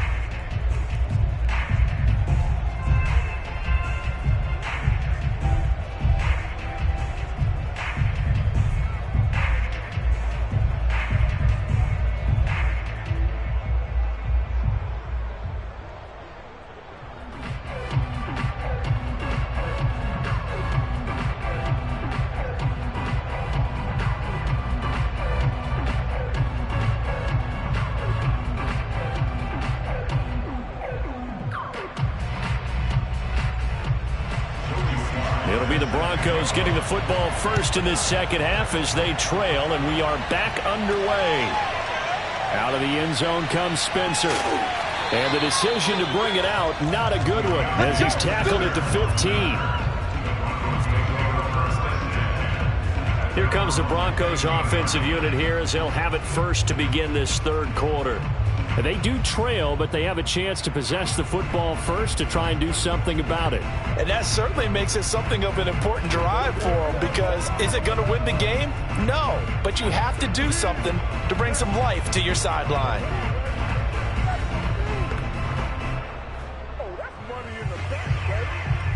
Line of scrimmage, the 15. It's 1st and 10. 47's the mic. 47's the mic. They'll start the third quarter on the ground with Gordon. And he sneaks his way forward only for a couple here. Second down. I have to think a major focus of the halftime meetings had to be figuring out how to create space for the running game to get operating. Well, what you pointed out to me at half seems accurate. That line has struggled to sustain blocks. Yeah, I would agree with that totally. They've got to focus on staying on their double teams at the first level, make sure that block's secured before they slide off and try and chip someone at the second level. And that falls to the ground, incomplete. A nice job of bodying him up defensively, and now it brings up third down. This has certainly been a physical game so far. Limited scoring opportunities for both sides, and there's another chance that goes unfulfilled. So the failure to connect on second down, that leaves them staring up here at a 3rd and 8. Throwing, Bridgewater. He'll let this go deep for Sutton. And this is incomplete. Oh, it looked like he had a pretty good line on that one. That would have been a big play, but he could not pull it in. Well, we're into the second half now, and this is an offense that continues to struggle to sustain a drive. Looks like they're just totally out of sync, whether they're running the ball, passing the ball like we saw there. I don't know. The rhythm seems off. Here's Sam Martin now, standing just outside his own goal line.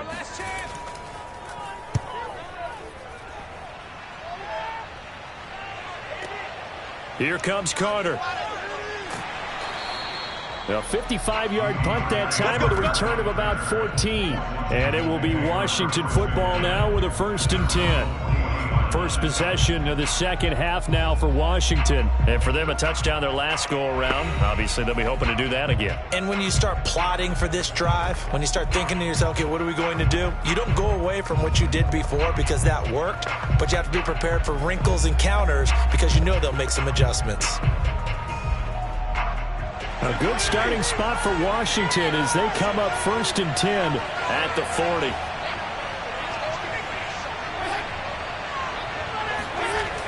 A little jet sweep to start the drive. And he'll push this forward only to about the 42-yard line. Give him a couple on the carry there. 2nd and 8.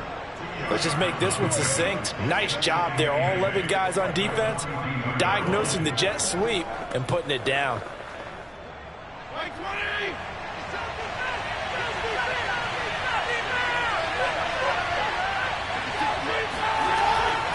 A carry now for McKissick. And not much there at all. Maybe a yard up to the 43.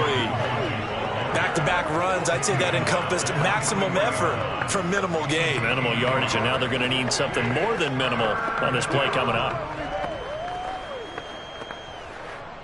A nickel set defensively for the Broncos here on 3rd down. To throw is Fitzpatrick.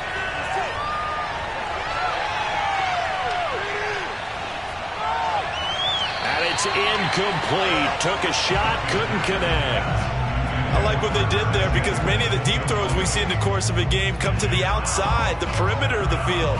In this case, they used a slot receiver to run deep downfield and tried to connect that way. Unsuccessful in that attempt, but I like what they were doing. On 4th down, the punt team is on as this is sent away. And a bit of a mistake there. This is well into the end zone for a touchback. Here's the Denver offense now as they get set to take over here. The last couple of drives have ended in punts. Maybe the crowd minds that, but you're a defensive guy. You're okay with a couple of punt drives. Listen, I'm the guy that loves a 0-0 pitch game. All right, in baseball, I can handle that going into the 7th inning. I think the crowd, though, they want to see a little bit more excitement. Let's see if someone can break something free on offense and get going. Offense at a premium the last 2 drives. 1st down, Bridgewater. Man open, he's got it complete to Cortland Sutton. And they're going to get this beyond the 40 before it's taken down. That was a fun one to watch right there. A nice in-breaking route and plenty of room in the middle of the field. And he was able to get behind the linebackers and grab the completion for a really good pickup.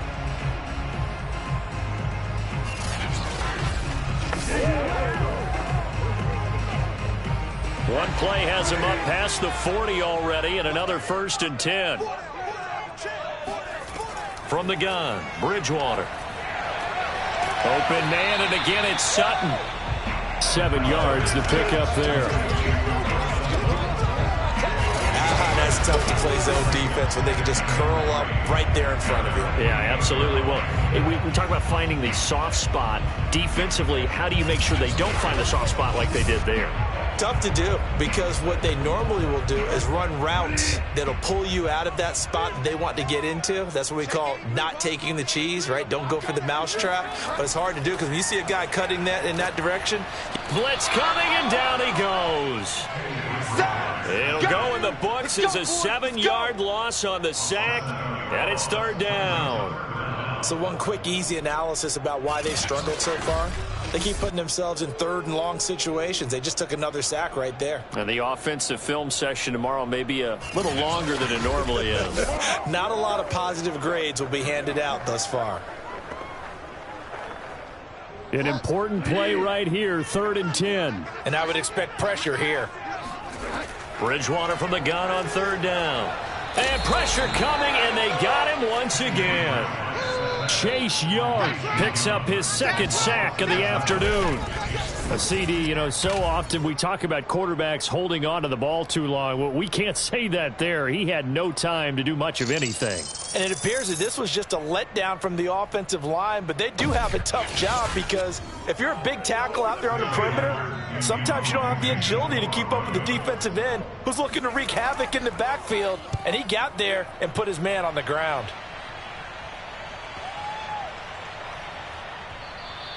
And that one hits at the 7, but bounds into the end zone, and that'll be a touchback. Out comes Washington's offense as they get set to take over here. And a tight game after punting last time. See if they can get something going on this drive. As they head to the field now, with the game this close, you've got to feel there's a sense of urgency for them going on offense right now. But they have to do it without letting panic creep in and affect their play.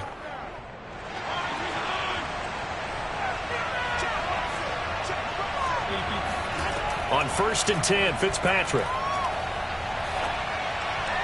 Looking sideline, incomplete. Well, this at least is the right idea. I think they've got to get the tight end more involved. He had just one target in the first half, incomplete. Now incomplete here with the first target in the second half. Yeah, it should not stop them at all from going back to him, though. Find him. Find him.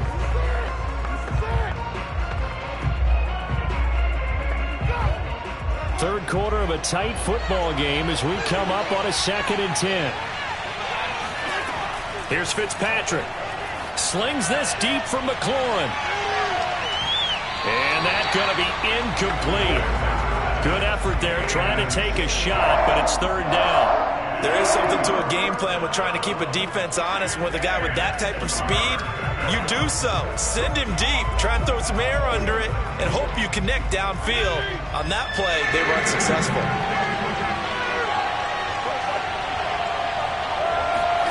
On 3rd down, Fitzpatrick. And that's incomplete. Has to be a little bit of frustration there. Back-to-back incompletions. Receivers blanketed on both attempts, this time on 3rd down.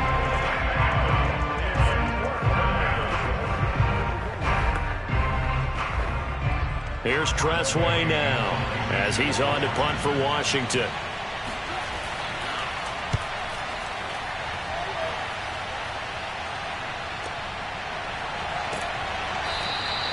"51 yards on the punt there. And the offense will take over with a new set of downs. Denver's offense now set to go. And our game's hit a little bit of a lull here, a little bit of a snag. Punts on back-to-back drives. And old-school coaches don't necessarily mind that. Didn't turn it over, right? Didn't create a big play for the other team. Right now what you're looking for is, can you gain an advantage in field position? And that's what both teams are seeking right now. Yeah, they'll be seeking to gain that advantage here on this drive. Play fake. Bridgewater. That is taken in by the tight end Fant. And he'll take this to the other side of midfield before going out of bounds. Good job there of getting his tight end involved, because he lines up on the right side of the formation, just works his way across the field. I really like how they were in sync on that one. He spotted the open gap in the zone, and his quarterback found him, and they get a 1st down.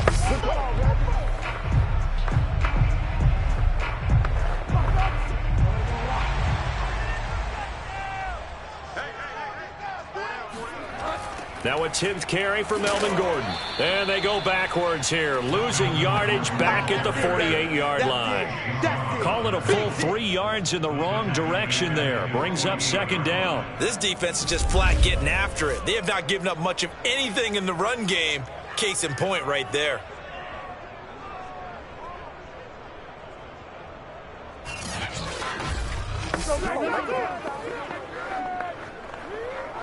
So their task a little bit more difficult now. 2nd and 13 that they're walking up on. Bridgewater to throw it. That is incomplete. He was trying to hit Melvin Gordon there. And that takes us from 2nd to 3rd down. From the snap, he certainly looked like he knew where he wanted to go with the ball, but surprise, that guy was covered. So that took his attention elsewhere to no avail. An incomplete pass on that last play, and that means they'll need to come up with something here on 3rd down. Now Bridgewater.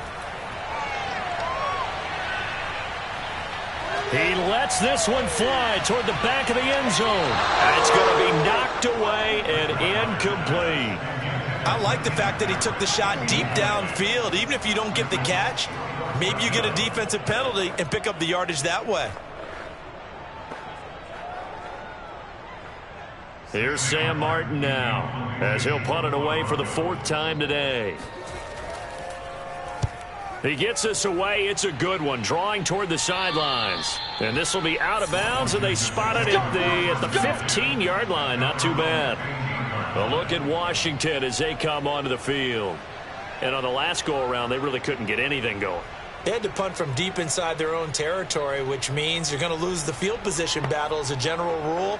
What they're looking for now is a little more consistency, move the ball at least a few times on offense, get a couple of first downs, and hopefully flip the field. Yeah, just something to build off of. That's what they're looking for here. Good shot, good shot. Line of scrimmage, the 15. It's 1st and 10. Now Fitzpatrick. He's going to loft it deep right sideline. And that is caught on the right sideline, but out of bounds, says the line judge. The throw took him a little too far. It's 2nd down. And you just know when that play call came in, their eyes lit up, because anytime you get a chance to take a big shot downfield, that's a lot of fun, and they missed an opportunity. 2nd and 10 now. 3rd quarter action in Denver. Here's a give to Gibson. And that closed up quickly there as he gets it up only to about the 17. They do get a yard there, but only a yard. Leaves them with 3rd and 9 looming.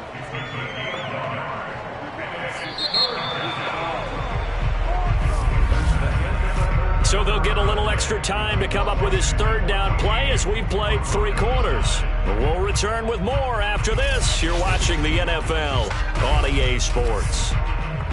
Welcome back now to Denver. It's Washington with the football and the lead as we start the 4th.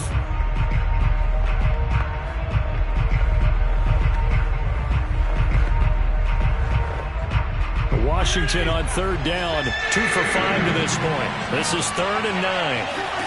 Fitzpatrick to throw it. He's going to drop this one down to Gibson. And he's able to get the first here as he's taken down at the 25.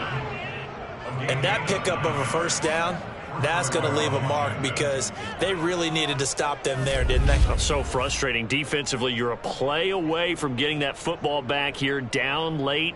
Tough. Now they've got to find a way to create a turnover or a takeaway. Otherwise, this one will probably get away from them. So signs of life in what's been a dormant offense in this 2nd half. Here's 1st and 10. Fitzpatrick. Open man is Samuel, complete. And he'll be out of bounds across the 30-yard line. A gain of 6 there on 1st. If you're running out route, it's likely you end up near the sideline. And what did we just see there? Toe tap. You got it. The benefits of practice. Toe tapping, foot dragging, picking it up, and making sure it was a catch. To throw again on 2nd down. Fitzpatrick. Again, he'll find Samuel for the completion. And they get him down, but not before he takes it across the 40-yard line. These guys are running offense like you drive. The pedal is down, stomp down. How about that? Back-to-back completions. They are rolling. So much for being conservative and running that football. So 2 first downs, and that moves the ball to the 42 now, 1st and 10. To the air again, Fitzpatrick. Throw right side complete to Carter. And he'll be corralled out across midfield down to the 45. And these guys certainly are not hiding what their intention is. They're absolutely showing it. They're definitely not going to sit on this lead here in the 4th quarter. So a 1st and 10 now in Denver territory at the 45-yard line. Now Gibson. A solid run on 1st down, gain of 7, leaves him with a 2nd and 3. As we get late in this one, is altitude a factor for a visiting team in Denver? Is that something that's overplayed? No, it's real, and I know a lot of the visiting teams like to downplay it because they don't want to get into the heads of their players, but you can't avoid it. As soon as you get to the locker room, you get to the stadium, they always post it in there. Welcome to Denver. Altitude 5,280 feet. The air is rare. A minimal gain there on the 8th play of the drive. Now, the objective there, I mean, yes, the positive gain, that's nice, but work some clock. Yeah, you're exactly right, but the problem for them is still within a possession, so they can't just sit on it running the ball. They'll have to find a way to throw it effectively as well.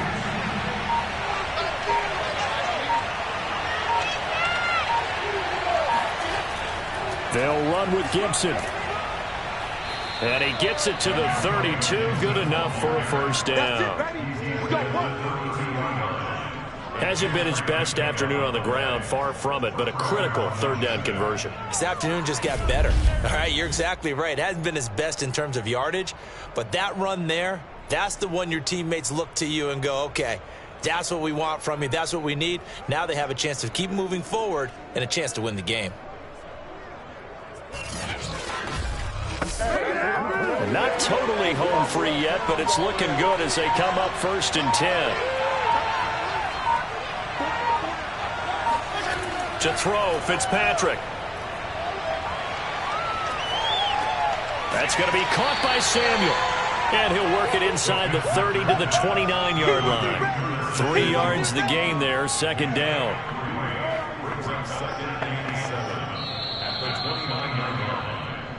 Fourth quarter, down to the final 2 minutes, and we've got a one-score game.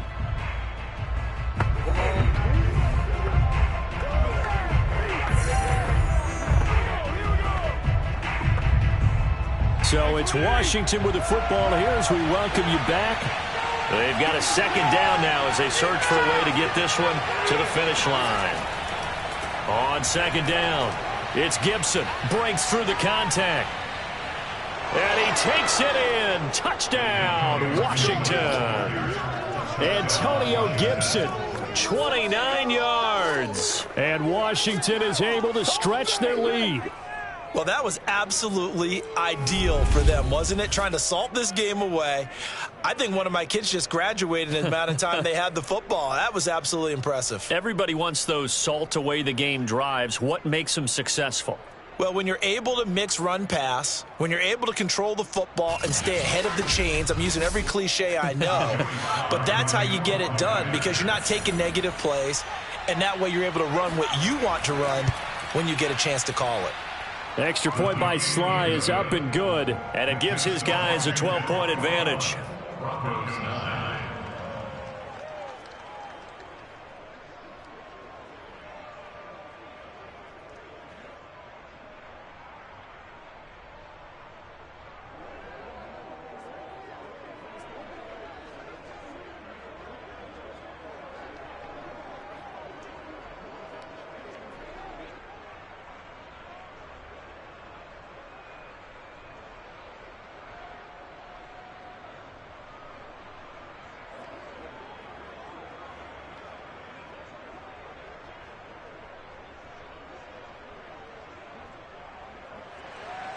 Joey Sly now to kick off after the touchdown.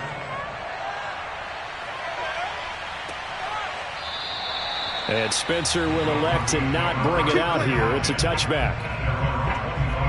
So now Bridgewater and the Broncos down by 12. A minute 54 on the clock. It's been a struggle to score all day, and now they need to do it twice here late to have a chance.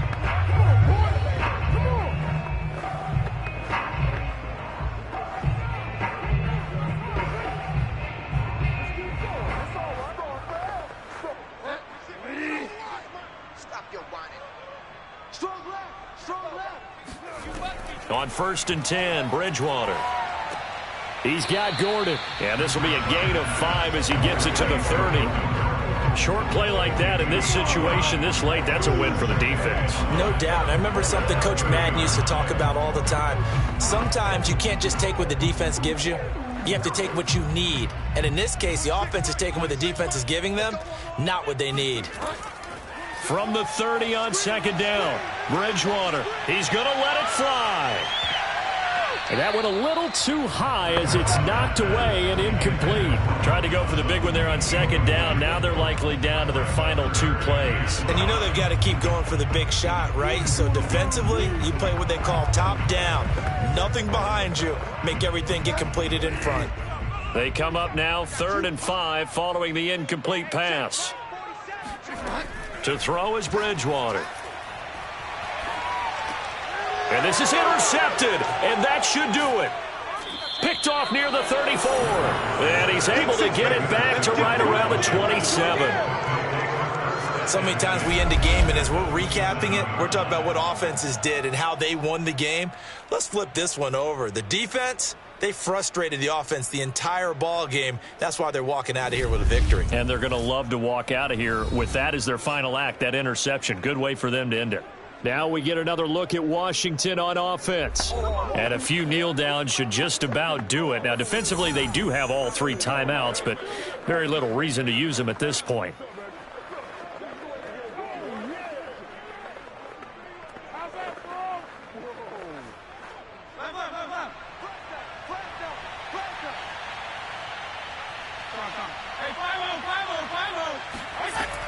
On 1st and 10, it's Gibson. And he is into the end zone for a Washington touchdown. Antonio Gibson, his 2nd touchdown of the afternoon. And Washington able to capitalize on the short field as they take it in for 6. Well, there's just about a minute left in this game, and they're still taking it into the end zone. And you know they could have taken a knee there, but they decided to play this one all the way out. And I think their philosophy is, we're going to give you everything we've got. If we just go ahead and take a knee now, we're actually showing you disrespect that way, like taking pity on you. They're not about to do that to their opponent. The extra point by Sly is up and good, and that will make this a 19-point game.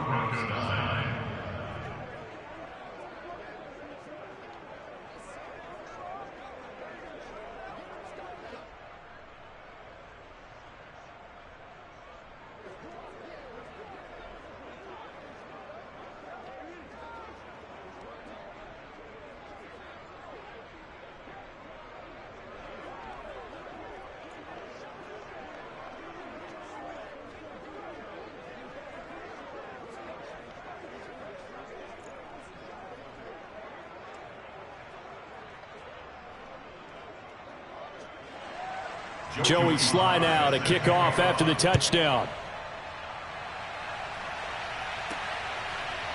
Out of the end zone comes Spencer. And he returns this to the 22. Let's go, boys. Bring it on.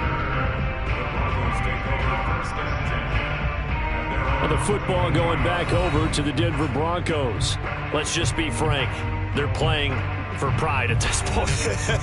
That's all that's left, because victory, not a chance now. And I can't wait to see how they actually go about doing it, because there are a lot of people watching the body language of the guys on the field now, and if they call plays they want executed, they need to do that and do it really well. Otherwise, there could be repercussions. We'll see how they handle the waning moments of this one. Trying to shake off the interception. He'll look to throw. And the Washington pressure gets to him. He will go down. Off the edge, the sack by Matt Ioannidis. It has been a rough afternoon for him trying to get rid of the football. See, that's now 5 sacks. How'd you like to be the offensive coordinator, the offensive line coach, trying to come up with an answer for this pass rush? What blocking assignments do you change? Can guys play a little bit better? And we're seeing the end result. Under pressure, and they got to him again. Now the Broncos are going to call the first of their timeouts, as the clock will stop with 37 seconds to play.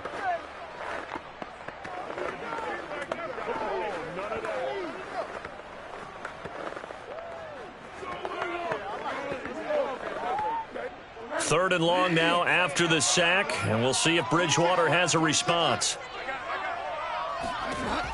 They'll drop to throw. Now a desperation throw deep downfield. Oh, this is taken in. It's complete. Let's go. And he'll be out of bounds right at the 40. It's a big play there for the Broncos. At this stage, there's nothing left to do but to keep firing. And if you're a play caller, you may go off your sheet and use some things maybe you hadn't planned to in this game. Maybe that was one of them there that worked. Now the big play pushes him all the way out to the 40 now for first down. Throwing is Bridgewater. He's going to drop this one down to Gordon. Now the Broncos going to use the second of their timeouts as they stop it with 22 ticks to go in the fourth.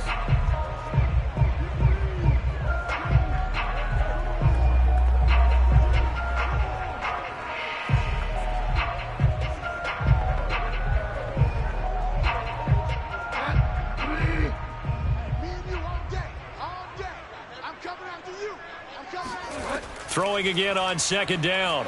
Bridgewater. Got a man open. It's Sutton. Now the Broncos will use their third and final timeout as they get it with 16 seconds remaining on the clock.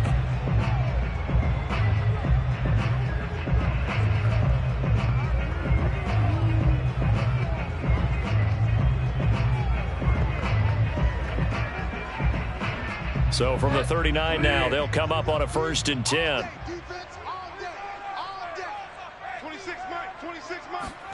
They'll throw again. Bridgewater. That'll be incomplete with 9 seconds now showing on the clock. Not only did he have a chance to scan the field there, it felt like he had a chance to scan it twice. The protection was that good. Unfortunately for him, the coverage downfield, equally good. An incomplete pass on 1st down. That leads to a 2nd and 10. Here's Bridgewater. Throw to the right here to Gordon. It'll be a loss of 2, maybe 3 on the play, and that'll make it 3rd and 13. Well, sometimes despite the best planning, the defense actually has a plan as well, and they blanketed everyone on that play. They were able to close it down and spill him for a loss. 7th play of this drive coming up, but a long way to go on 3rd down. One last shot now for Bridgewater.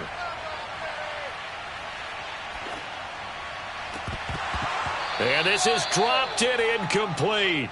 Well, there's a metaphor for how this one has gone as time has run out on this ball game. So it's Washington getting the victory here. And it was their defense that really made the statement after the break. They pitched the second half shutout. Yeah, think about the team that just got vanquished. They did score in the second quarter. Do you think they thought at all that that would be their last points of the game? No, but what a second half. The adjustment, whatever they did in the locker room, it certainly worked. It certainly did, and you're exactly right. Whether it was an adjustment, whether it was just more focus on what they planned to do going in, whether they just played better, whatever it was, it all came together in the second half, and no points were allowed. That's a great way to close them out.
It's Madden NFL 22, and today's clash of conferences is just moments away. It's the Bears and the Jaguars coming up next.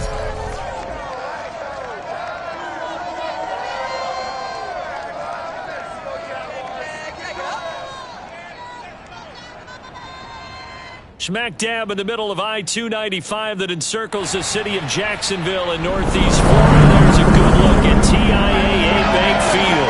This crowd excited to see their Jaguars as both teams emerge from their tunnels a moment ago.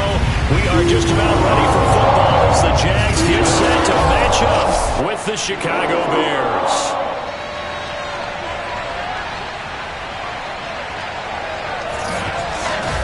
Brandon Gaudin and Charles Davis excited for this one. And see, it's because we've got an interesting matchup when you look at our two quarterbacks. It's two rookies getting the start here. Justin Fields of the Bears, Trevor Lawrence of the Jags. With all the media attention that these youngsters get in college and then coming out in the NFL draft, it feels like we see this more often, but it's still rare to see one rookie quarterback, let alone two on the field. But these guys, they've both shown that they're up to the task. I think if you're a fan of either of these franchises, you don't just feel pretty good about the direction you're heading, you feel great about it.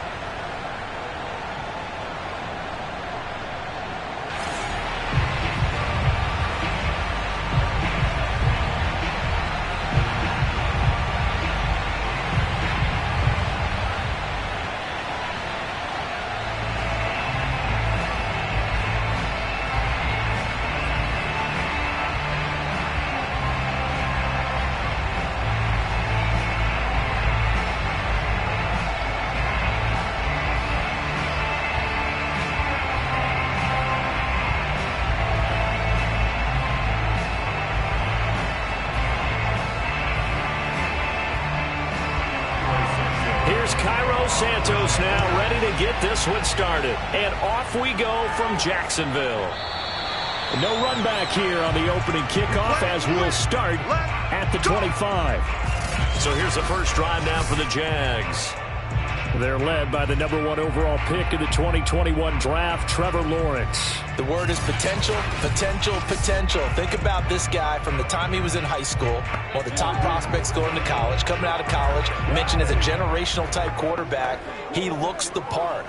Tall, big arm, surveys the field, and can take off and run when under duress.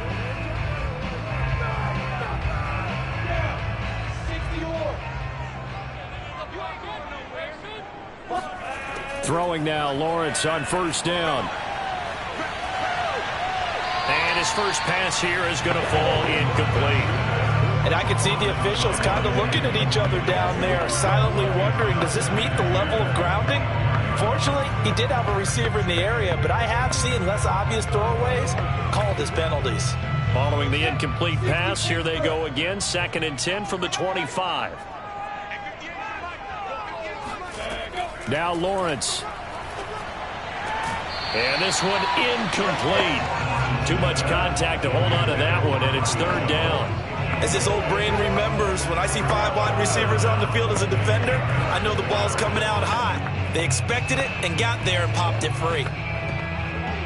So now an early 3rd and 10 here on their opening drive. Now Lawrence.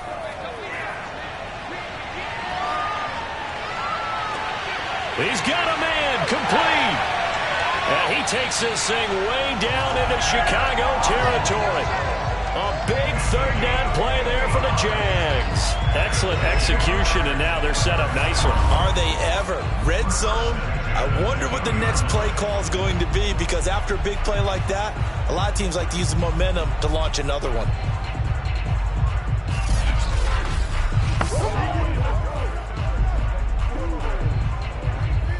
So the field flips here as they'll go to work at the 20 now on 1st and 10. From the red zone now, they'll look to throw. And his throw is incomplete. He was trying to find his tight end, Dan Arnold. That'll bring up 2nd down. That was well defended. They clamped down on every available receiver. Just got to give the win to the defense on that snap. After the incompletion, here's 2nd and 10 from the 20.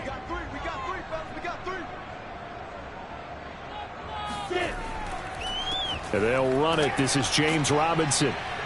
And he'll take this inside the 20 and down to the 18. He'll get only 3 there, so it leaves him with a 3rd and 7 ahead. Pretty good little 2-play sequence there. You force the incompletion, then a very short pickup. Yeah, now maybe you bring in an extra defensive back or two, because you want to try and defend on 3rd down. They like to play those nickel or sub packages, don't they?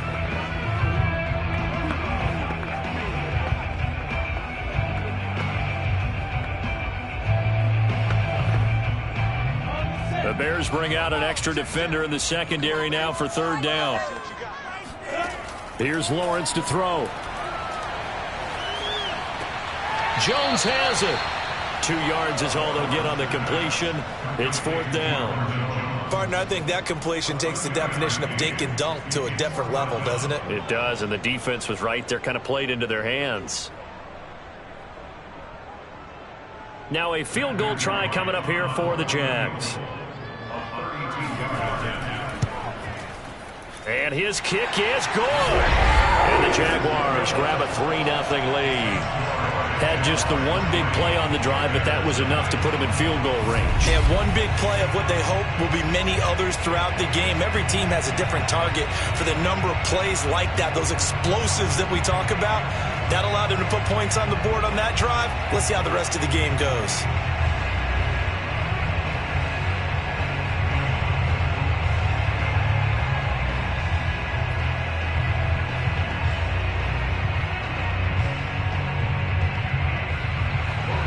The kickoff unit is out on the field, and they will send this one away. This is Jakeem Grant.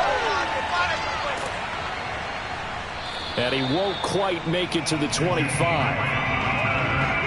So here are the Bears now for their opening drive. They'll be led out by a first-round pick back in 2021 from Ohio State. It's Justin Fields. Coming out of Ohio State, one of the top prospects in the NFL draft, and it was so big that they moved up in the draft to get him, to make sure that they had him. And, boys, he got the full package. Loves the game, big-time arm, 4.4 speed, so good that another quarterback prospect said to him, "What's it feel like to run 4.4? Everybody wants to be that fast."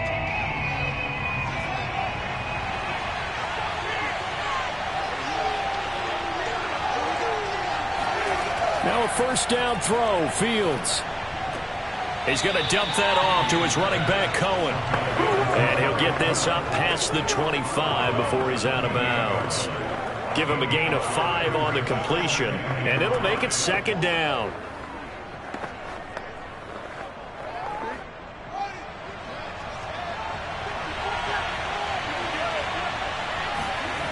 Here's Fields. He'll get that complete to his tight end, Cole Kmet. And he gets this one just shy of the 40, down at the 39. That tight end position, it just seems to continue to evolve every year in the NFL. Yeah, you're getting really terrific athletes. A lot of them maybe were wide receivers at one point that continue to give you speed, great hands, and big bodies, which make them excellent targets for quarterbacks. On 1st and 10, here's Fields. And he takes a shot on the release as this will be incomplete. I think he's got to be careful not to force anything into coverage right there. There weren't really any throwing lanes, but the best part for him, he's got 2nd and 3rd down to fall back on. After the incomplete pass, here now is 2nd and 10. From the gun, here's Fields. And the Jags get to him as down he goes. Dwayne Smoot, he's the one that got home and takes him down for a loss of 9. And this is what you've got to do against a quarterback like him. You've got to keep him in the pocket and not let him get to the perimeter, because once he gets outside, that's where he can really hurt you.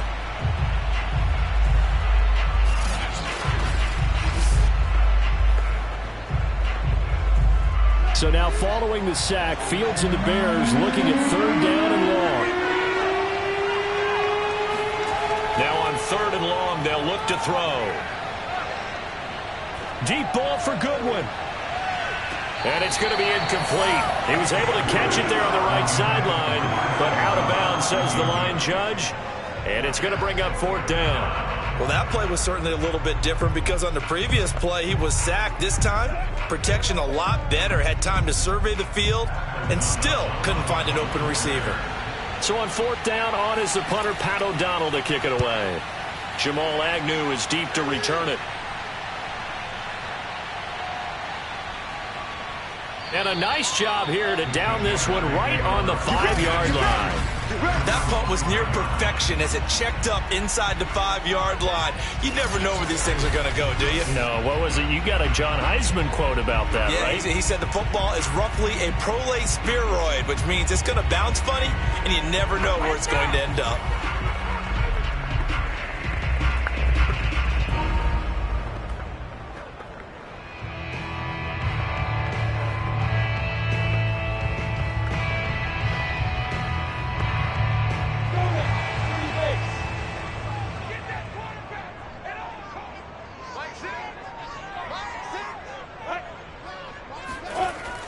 They start on the ground with Robinson here. And he's going to take this ahead for right around 3 yards, but no more than that. Second down. And that's frustrating for a defense because they've got them pinned down deep. And on the first play, they give up a run that keeps an offense on schedule. Yeah, because 3 to 4 yards, that's all you're looking for right there, right? That's absolutely perfect, really, as a play call. You get 3 to 4 yards on first down. That's what they talk about to us all the time, about being ahead of the chains or on target, ahead of schedule. They were after that run. And now a hook up downfield on second down. And he'll be out right at the 35. It's a nice zone breaker right there. Take the tight end, move him out to the slot, then have him run a corner route versus the zone coverage, which means he's going to be behind the shallow coverage and ahead of the deep coverage. Put the ball right on him.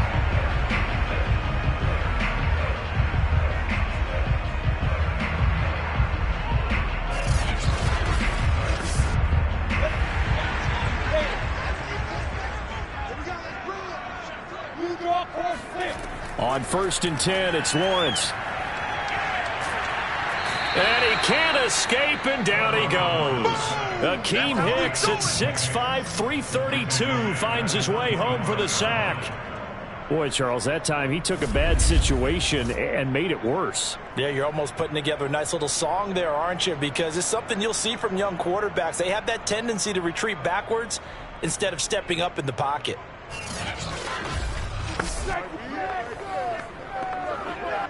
Well, they're in some hot water now. After that sack, it's 2nd and 21. From the shotgun, Lawrence. And he'll let this one go deep for Chark. Thrown across his body, and it's intercepted. Picked off by Jalen Johnson. And the Bears are going to take over once again at their own 37-yard line. They brought the house that time on the young rookie, maybe a little rattled through the pick. And you have to be prepared for a lot of pressure as a rookie quarterback because most defensive coordinators are going to test you that way. So when you see that, the ball's got to get out of your hands quickly, and that means your receivers have to understand they have to break off their routes quickly as well. Chicago works their way back onto the field here for their second drive of the game. They punted last time they had it. What steps, Charles, you think they have to take to make sure they don't do that again? Well, let's just go to the football 101, the trade expression 101. Win first down. Make 5, 6, 7 yards on first down and make it a 2nd and 3, 2nd and manageable. Keep accumulating first downs that way. Keep moving the football. You don't want to get behind the sticks because then the defense has the advantage. Here's the first carry for Tariq Cohen. And a 5-yard gain gets him to the 42. All right, Brandon, I know we're in the early going here, but those kind of runs, they're going to open up a world of opportunities for this offense going forward.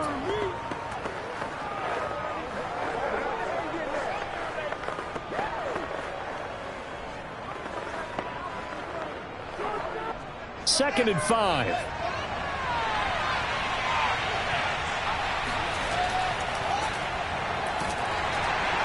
And 3 yards there takes him to the 45. Just not a whole lot of room to operate there on that carry.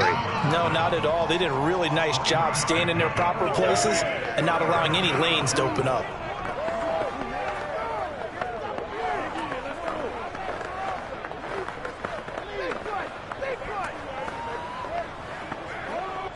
And the Jags have 5 in the secondary here on 3rd down.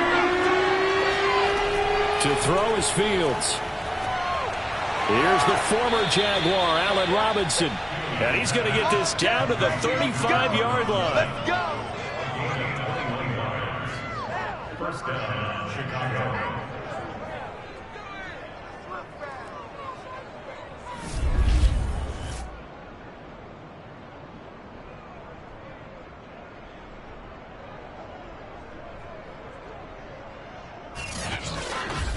3-0 after one on EA Sports.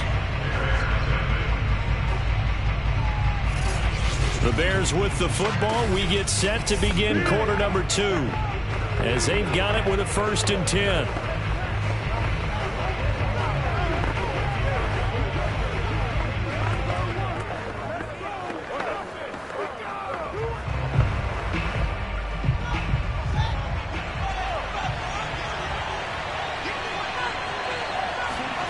Fields.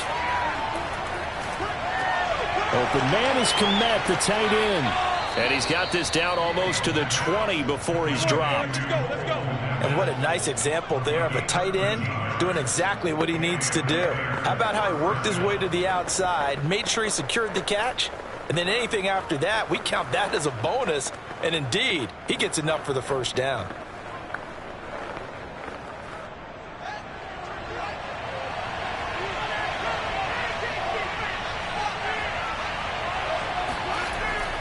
First down, here's the run with Montgomery. 2 yards on the pickup there. It'll be 2nd and 8. I know that speed is the hallmark of today's NFL game, but the key to good rushing defense is still having your linebackers set the edge. Second down and 8. Here's Fields. And he's got his man. That's Robinson. Touchdown, Bears. Allen Robinson there to make the grab. And the Bears have taken the lead.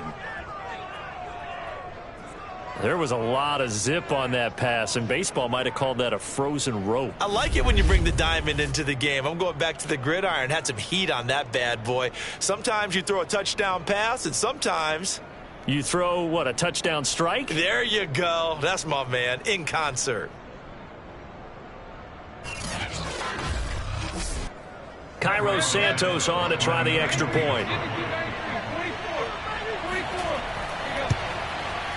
And this is up and good to make it 7-3. That time a 6-play drive. And it culminates in a touchdown for Chicago.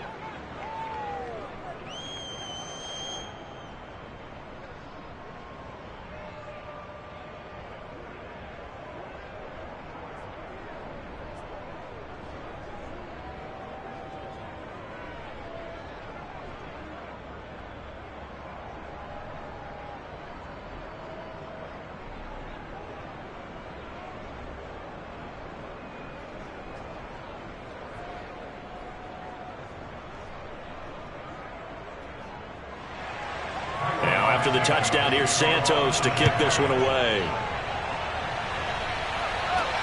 Jamal Agnew now to return it. And he'll get it up just past the 20 as his guys will go to work at the 21-yard line. Trevor Lawrence and the Jacksonville offense ready to go back to work. He's likely still kicking himself from the interception last drive that wound up leading to a go-ahead score. And he's going to assume all that came with that one, all right? That's all on him, but he also knows he's got to erase it from his mind and get back out there. This drive, very important.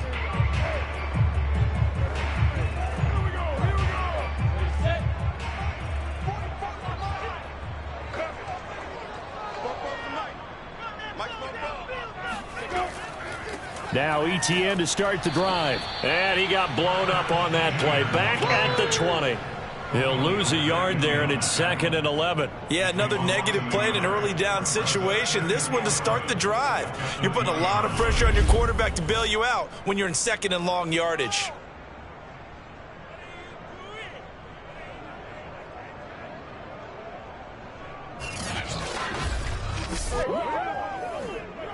A loss of a yard there to start out. That leads to a 2nd and 11.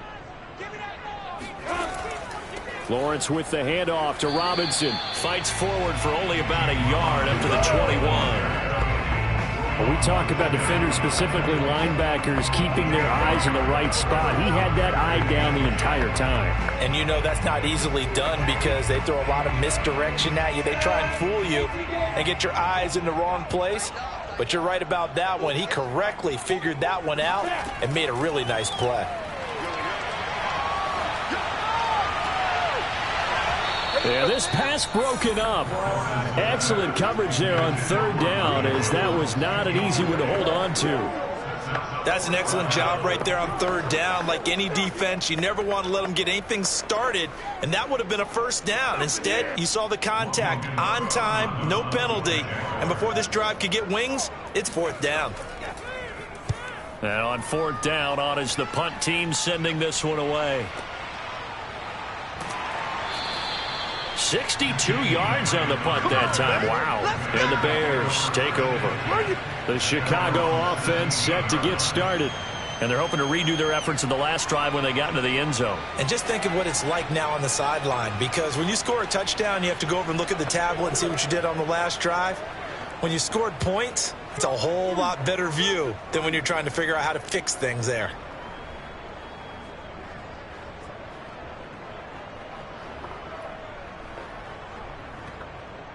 So from the 17 now, here's a 1st and 10. Fields tapping it forward, jet sweep. And they'll blow that one up back at the 16-yard line.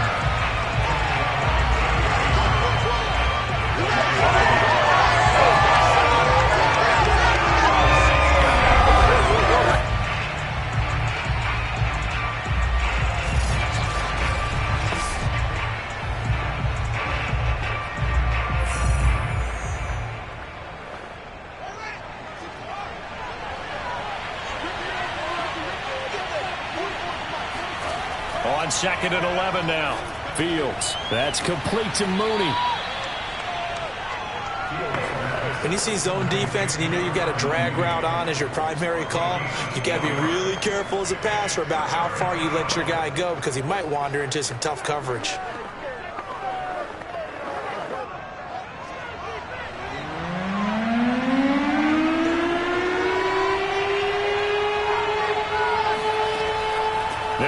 Here's Montgomery. And it was the stiff arm there that freed him enough to get the first before he's tackled.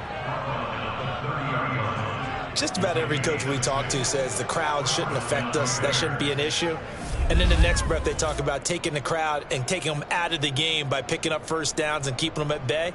I think we just saw an example of that there, didn't we? Important to do, especially early in the game like they have.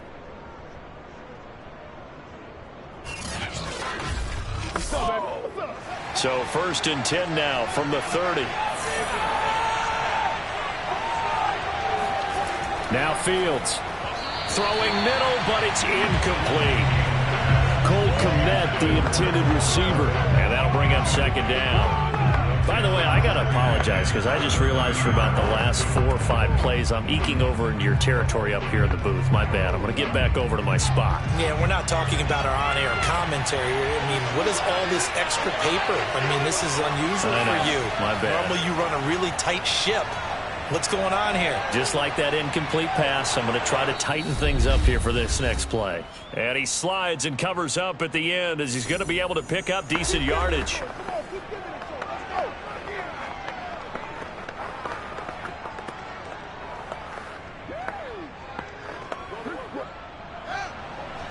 Coming up at halftime in a little less than 2 minutes, we'll send you to Orlando where Jonathan Coachman is standing by. He'll have highlights and analysis of this first half. Now a throw here, hauled in. And he's able to get this one out closer to midfield across the 45.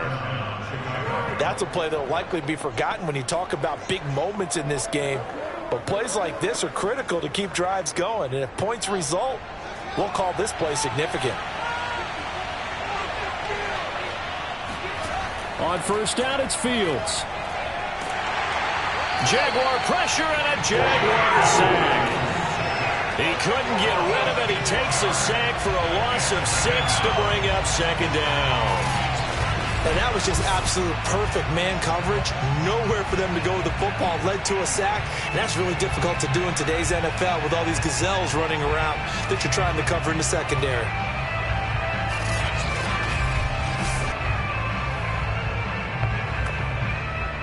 Protection certainly going to need to be a bit better here on 2nd and 16. Another try after the first down sack. Fields. Give him 3 on the screen. He couldn't break free, and it's 3rd down. I wonder what was going through his mind when he got the play call.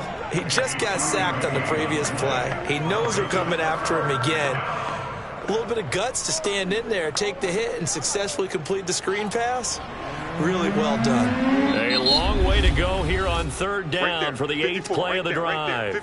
Now the Bears going to call the first of their timeouts as they'll stop it with just over a minute to go before halftime.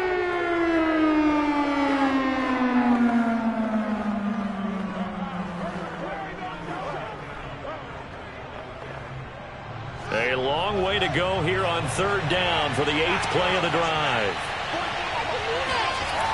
Now it's Fields. Throw left side complete. That's Bird. And he's out of bounds just before the midfield stripe at the 49. They stop him for only 3 that time, and that'll bring up 4th down.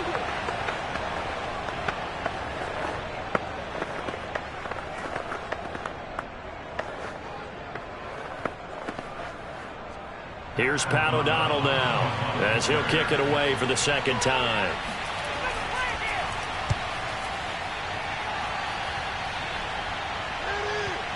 And this will pin him back deep. That's going to kick out of bounds right at about the 7-yard line. So they'll play the field position game here as a very nice punt is going to pin him back. Yeah, it's almost like watching a game of tennis, or do you prefer ping pong? You know, back and forth like that? That definitely was excellent, wasn't it? The Jags going to go on offense now late in this first half. And what do you think goes on here in this situation? If you got the football, you're trailing, you're back in your own territory with just a little time. Do you try something? You're thinking about jump-starting your team, right? You just mentioned it. They're down. They're trying to get back into the game. But you got to figure, if something goes wrong, you may have put yourself in a spot where you may not be able to come back in the second half. Managing risk, this is a big decision here. Meanwhile, Lawrence's throw into the hands of the receiver, Chenault. The Jaguars going to go ahead and use their first timeout as they'll stop it with just over 40 seconds to go in the first half.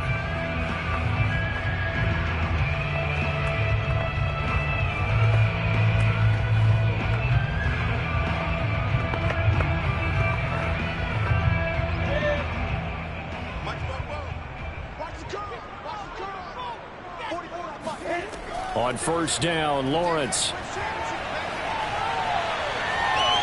Incomplete.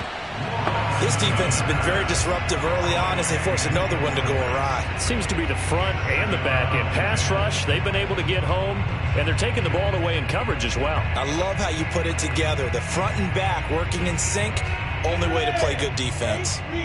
So after the incompletion on 1st, now 2nd and 10. Here's Lawrence. The left side completion to Jones. Now the Jags will use the 2nd of their timeouts as the clock will stop with 33 seconds to go in the first half.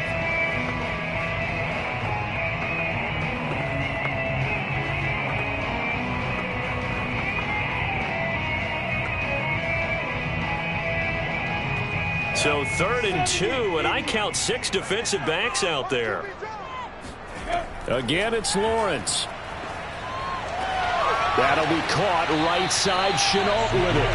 And he gets this up across the 35 before he's out of bounds. And Brandon, from our time in college football, where receivers weren't running the traditional NFL route tree, one thing they did learn, find open areas, find soft spots, and set up and catch the ball. And I think we just saw that there. Yeah, we saw that indeed, picking up the first.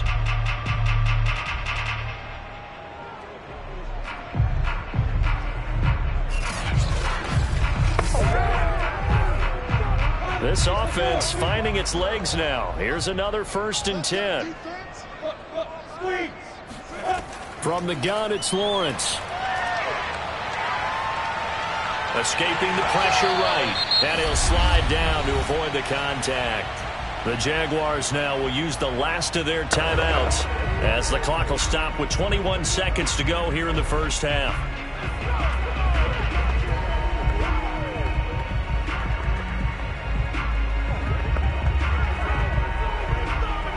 Second down at 5.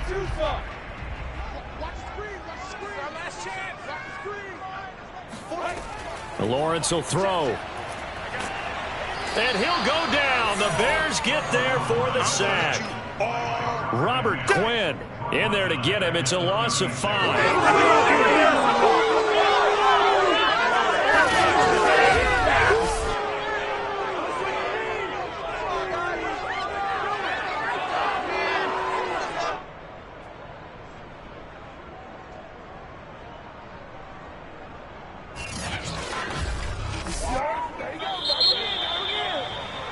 So we've reached halftime here in a 4-point game as we now go downstate to Orlando and check in with Jonathan Coachman with our EA Sports Halftime Report. Okay, Brandon, thanks very much, and welcome in everyone to an abbreviated version of the EA Sports Halftime Report.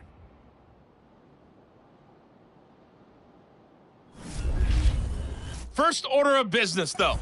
Let's get a look at the next-gen stats in that first half for Chicago. And it was a tricky half to figure out numbers-wise. They've got the lead, but you'd figure they're definitely talking about ways to get this passing game back on track.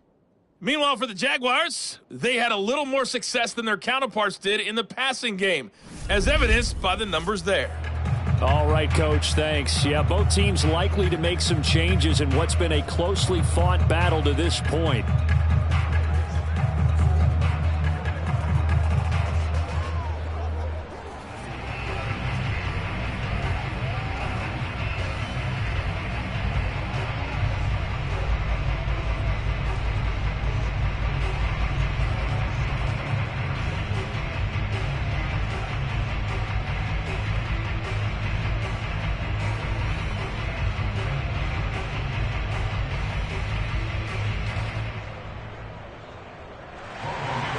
Set to resume. Here we go with the second half. The Bears holding the lead and ready to receive the kick. Jakeem Grant now to return. And able to get this out to the 25. Let's go, baby. Let's go. The Bears offense set to go to begin the third quarter. And they've got the lead. CD, what do you think the message was at halftime? I don't think the message was too drastic, I think, at the half, or that they need to change things too much. I do think the offensive line could play a little bit better. And I think they'll try and help them out more. They'll probably keep a tight end in a few more times and maybe add a running back to the formation and pick up those pass rushers, because they probably allowed a few too many sacks for comfort in the first half. Third quarter starting with a run from Montgomery. And bulldozing his way through. And he takes us up to the 40-yard line before being corralled. We don't talk about it very often, but sometimes there's a dip in intensity when you start the second half, which can manifest itself in some sloppy tackling. And how about right there? He ran right through that weak tackle attempt.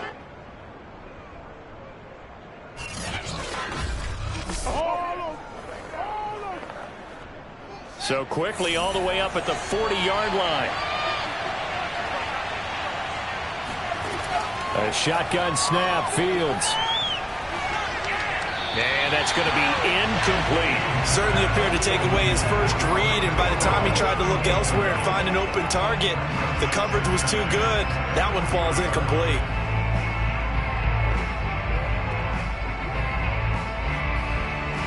So now 2nd and 10 after the incompletion on first down.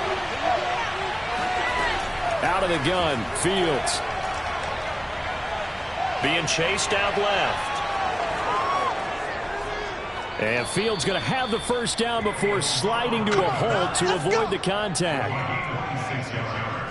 We've seen the pressure get to him several times in this game. There, though, we see him escape it. And we've seen this rookie video before as well. That type of pressure, oftentimes, what do you resort to? Your legs, try and escape. What you hope is that this doesn't become habit for him, that he learns how to handle the pressure, still keep his eyes downfield, and make some throws.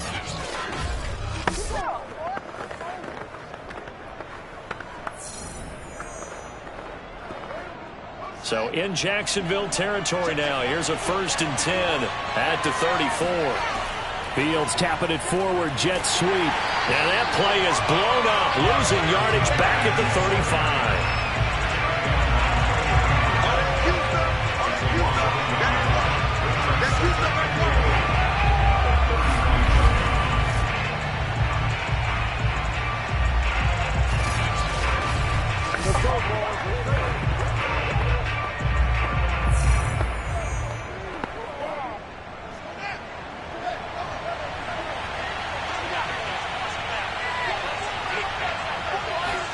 On 2nd and 11 now. Fields. And the Jags get to him as down he goes. Caleb Chason. He's the one that got home and takes him down for a loss of 9. We are seeing two really confident defenses imposing their will on these offenses in this game. Yeah, absolutely, going toe for toe. Just curious if one of these offenses can wake up a little bit. Is there any way they can find something that can pop, something big to knock them back on their heels? So now following the sack, Fields and the Bears looking at 3rd down and long. 3rd and long. It's Fields. And this pass broken up. Well, the contact well timed there, and now 4th down. We saw this a lot in the first half, and it continues. These receivers just not able to get much separation. So that means they have to win the 50-50 balls. They've got to go up with the defender and find a way to start coming down with him. And this time, contact and another incomplete pass. And off the crossbar, no good. A sensational effort from that distance, but rejected by the bar. All things considered, a pretty good kick. Just cruel punishment there to be denied by the crossbar. If you're going to hit from that distance, sometimes you're going to need a little luck. And unfortunately for him, this time the break goes against him. Here comes the Jags offense now. Time for their first possession of half number 2. And with the way this offense has played thus far, to be frank, they got to feel pretty grateful to be in the ball game. I would agree with you totally, because they've done all of nothing offensively in this game, yet they still find themselves in a position on this drive where a touchdown can give them the lead. They need to take advantage of it. Yeah, they're still looking for that first touchdown here in the 3rd quarter. All they have so far, the field goal. Now Lawrence on 1st down. Finds the open target, Arnold. And they'll get him down as he's inside the 40. Coach is always harp on the quarterback reading the defense and getting it to the open man. That's good recognition there. And how about what he did after the catch?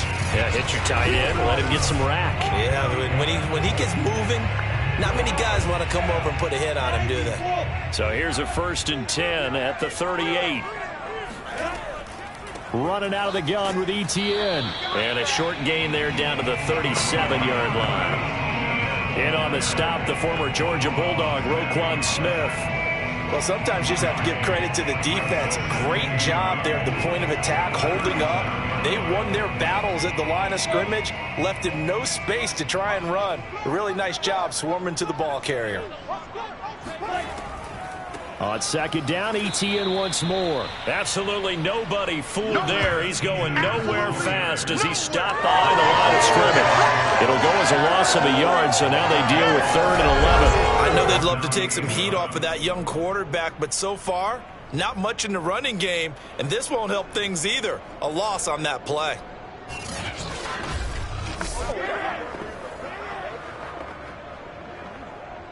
A 3rd down now. Those last 2 plays indicative of how things have gone for them. Just nowhere to go on the ground and struggling to put up points.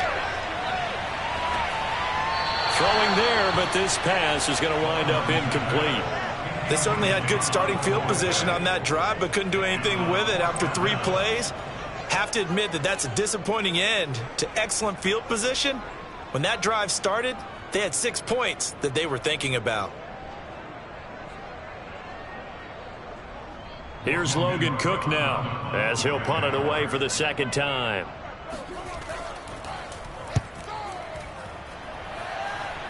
And this will depend on the spot as it sails out of bounds. And they'll say it sailed out at the 10-yard line. And for an offense that is struggling, this is not where you want to start from. Great punt. Fantastic punt. And for all those who wonder, what do punters do during the course of practice each and every day? The best ones do what we just saw there. Work on positioning the football and helping their team.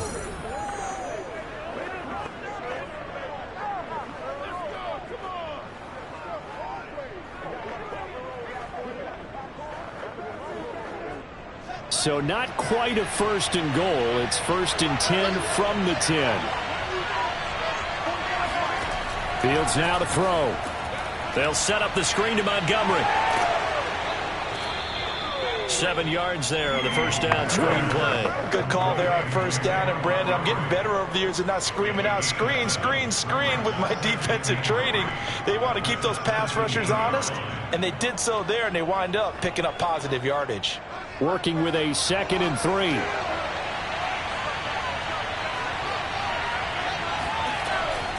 A give to Montgomery out of the gun.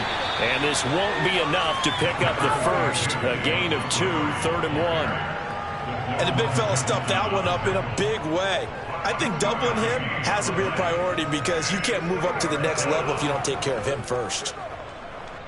And this defense going to bring out a couple extra DBs here on 3rd and a yard.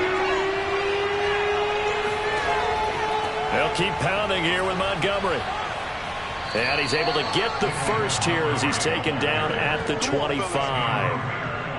Brandon, what were they thinking on defense there? They looked like they were playing for the pass. That was 3rd and short. Yeah, it was an easy pickup because they handed it to him. That was way too easy. Just looked like absolute confusion defensively. Not sure why they were in that set. Yeah, I'd say you ought to have a few men in the box there.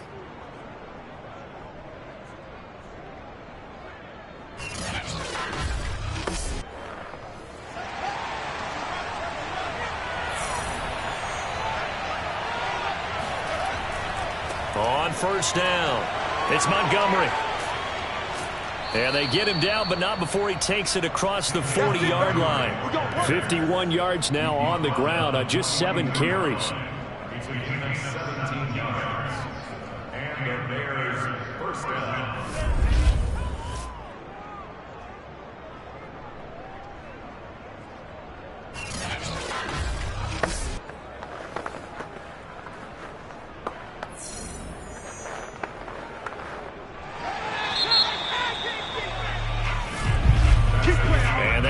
Going to do it for this 3rd quarter of action. This is the National Football League on EA Sports. Back now in Jacksonville. It's Bears football here. They also have the lead as well as we begin quarter number 4.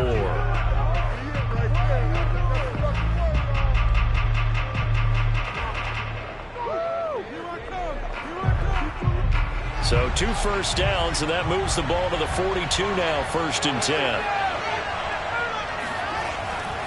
Now Montgomery running right, and he'll be brought down, losing yardage back at the 40. That's going to wind up a loss of a full 3 yards on first down. Run blitz there defensively, something we might see more of here in the 4th quarter. I think we'll see a lot of it, and the difference between that and a pass blitz, you're just trying to get to the quarterback. You're trying to scheme someone open who will get to the QB and make sure he gets on the ground. In a run blitz, you're actually trying to cover up gaps, trying to cover up holes so they can't run the football. After the loss, they'll come up 2nd and 13. Back to throw, Fields. And he finds Montgomery complete. And he'll be brought down at the 48-yard line. So it's a gain of 12 there on the reception. And that'll bring up what looks to be a 3rd and inches. Can't be more than a half a foot.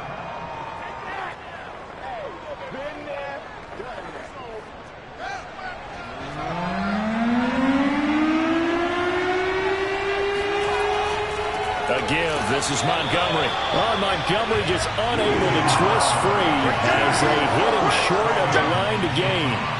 They'll be marked inches short. No gain on the play, and that's going to lead them to 4th down.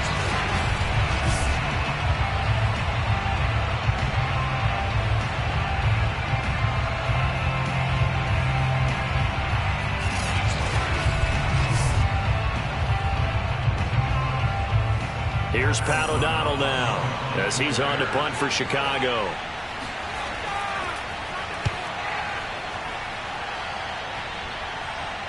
Out of bounds as he appeared to be looking for the corner. He got it. They're going to mark this at the 4-yard line. You hate to give the ball away here in the fourth quarter while you're just holding a slim lead. But that punt, absolutely ideal. They pin them inside the 5-yard line. They give their defense a really nice opportunity. Out comes the Jacksonville offense as they get set to take over here. Their defense accomplished step one of the mission. They forced the punt. Now they'll look to erase that deficit and take a fourth quarter lead. 1st and 10, and kind of tipping their hand at running the ball. 3 tight ends are out there. Now a handoff to start it out. Robinson. And he'll take this ahead for about 4. 2nd down coming up. Well, at the end of all that hitting and hollering, it was a 4-yard run, so the offense is going to go back there and feel pretty good about themselves. Defensively, you have to feel okay because you didn't let it turn into a bigger run. But the goal, shut it down for 2 yards or less. That's when you start to feel good about yourselves. The run got 4. Now they deal with a 2nd and 6. They'll run again here with Robinson. Oh, fighting off the defender. And they'll get him down up past the 15, just shy of the 20. For a lot of guys playing this game, there's no better feeling than running right through a tackle. He's able to lower his center of gravity and churn his legs for a really nice pickup.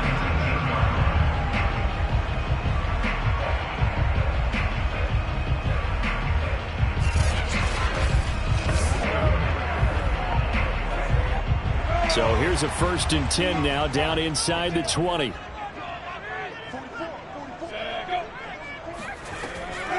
On the run, it's Robinson. Stopped at the 24-yard line after a gain of 5. Brandon, 5 yards on that run. Let's get back to the huddle and make sure you're back. You spend time with your offensive line and give them credit. Hard to move those 300-plus pounders at the line of scrimmage, and they did for a significant chunk of yardage. The 1st down run got 5. Here's 2nd and 5.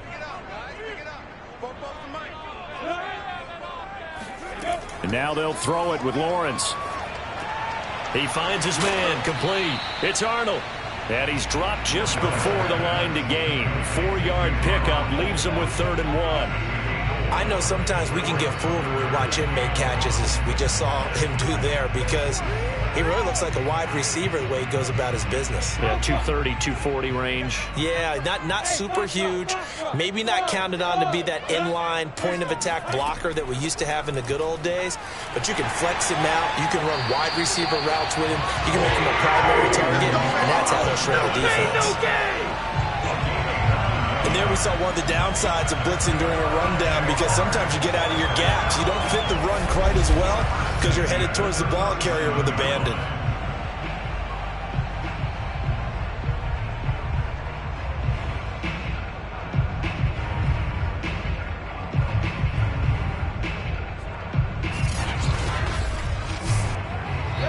Fourth quarter, down to the final 2 minutes, and we've got a 1-score game. We played.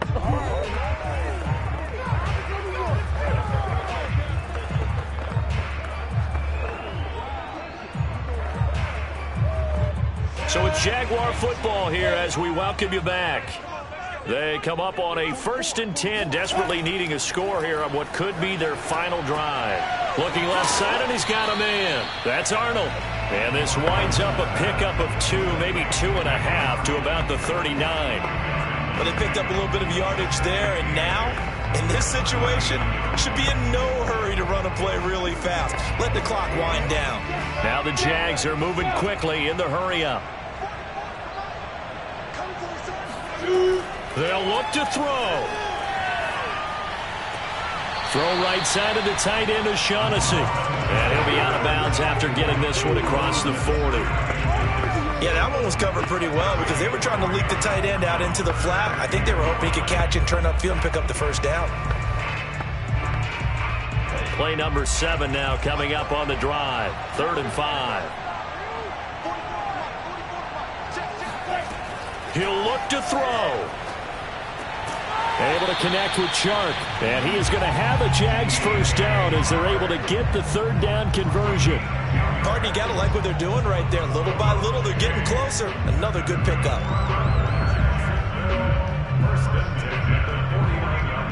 First down now, but that clock rolling.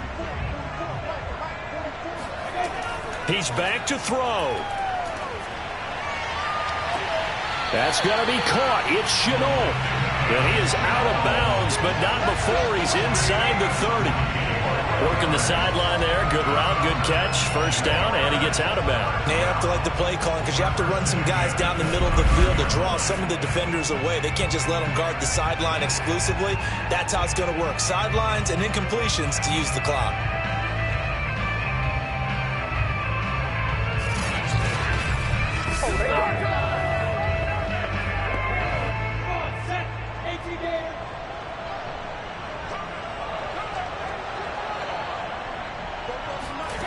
Back to throw. He's going to drop this underneath for Robinson. And they'll work it inside the 15-yard line before it's all said and done. Brandon's okay what they're doing right now. Still able to work the middle of the field, but you know sooner or later they're going to have to stop the clock. Now Lawrence going to get his guys to go quickly. Back to throw.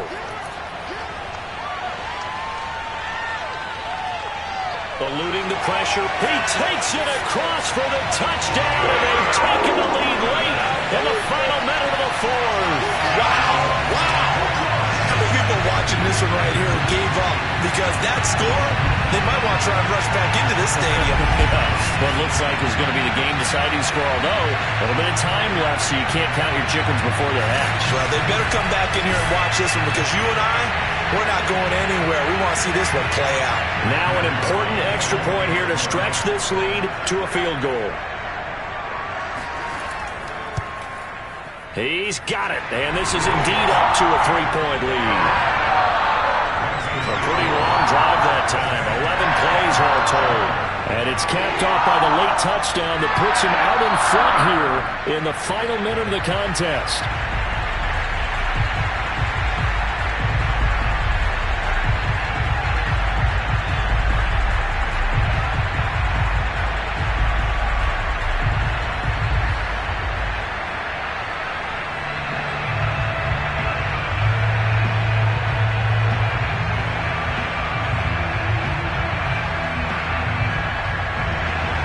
After the touchdown, Cook now to kick this one away.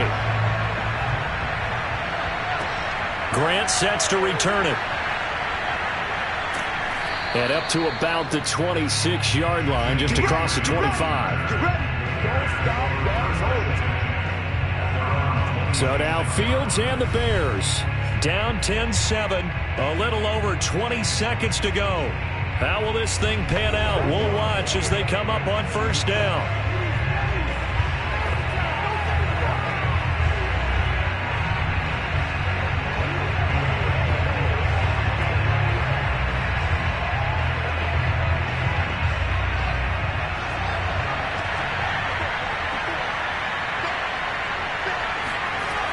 On first down, Fields.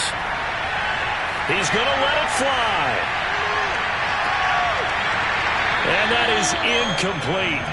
Took a shot there on first down, but he couldn't reel it in.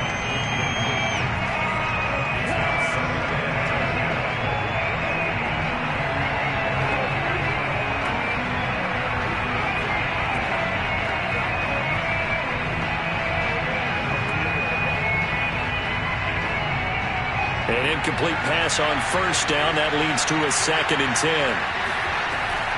From the gun, here's Fields. Now a desperation throw deep downfield. And that will be incomplete. Trying to dial up the long way out there, but it'll be 3rd down. So after all of this, it comes down to one final play. And just think of what it's going to be, because from this distance, you've got to be prepared for everything. Hook and laterals, tip balls, you name it. A lot of laterals after a catch. Just got to be prepared, stay on your feet defensively, and tackle someone.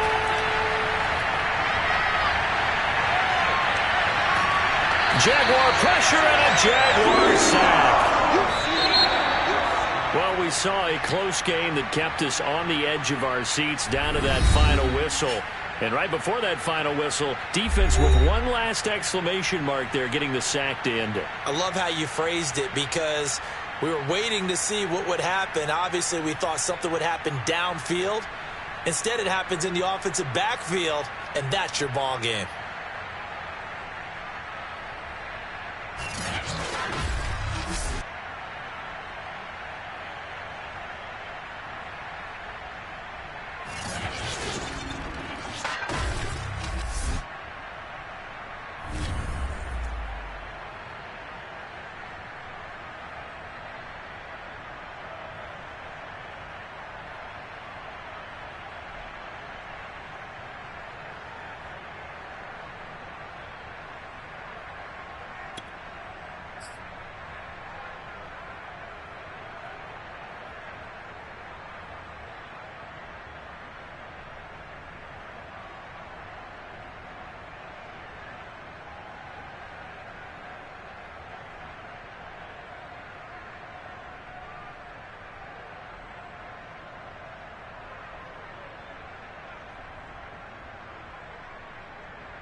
It's Madden NFL 22, and the question is, are you ready for some football?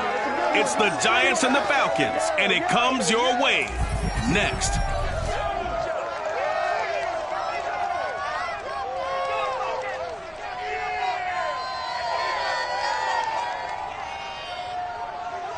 It's the National Football League presented by EA Sports.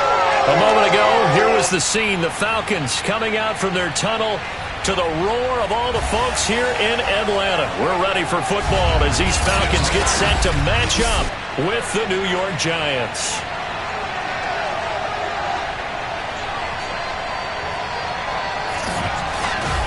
Brandon Gaudin alongside my broadcast partner Charles Davis. And CD, our quarterbacks taking center stage here for each of their respective offenses.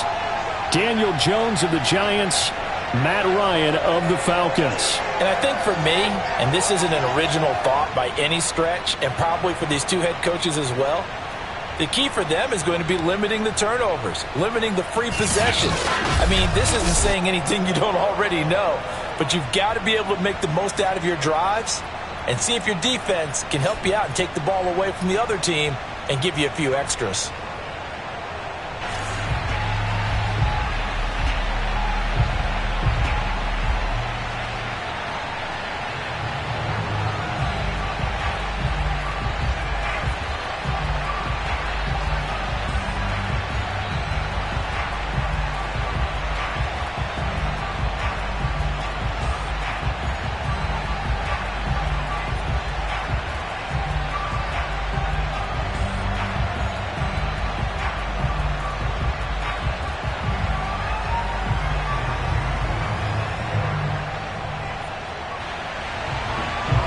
Set to go, Young Wei Koo ready to do the honors. And off we go on EA Sports. On the return, it's Pharaoh Cooper. And he'll take it a yard or so past the 20, call it the 21. The former number 6 overall pick of 2019, Daniel Jones, trots out to lead this New York Giants offense. We knew about the great mind coming out of Duke, and we saw the athletic ability and the potential. Watching it all come together and get better with each passing year, that's been fun. He can throw it deep, throw it short, and, of course, take off out of the pocket and beat you with his legs as well.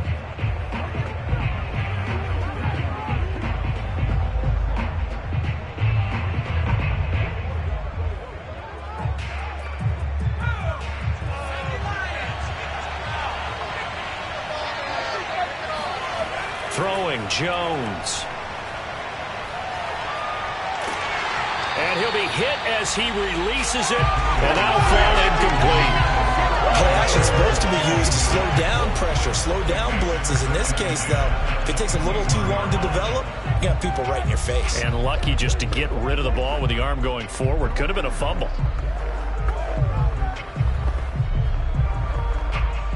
After the incomplete pass, here now is 2nd and 10.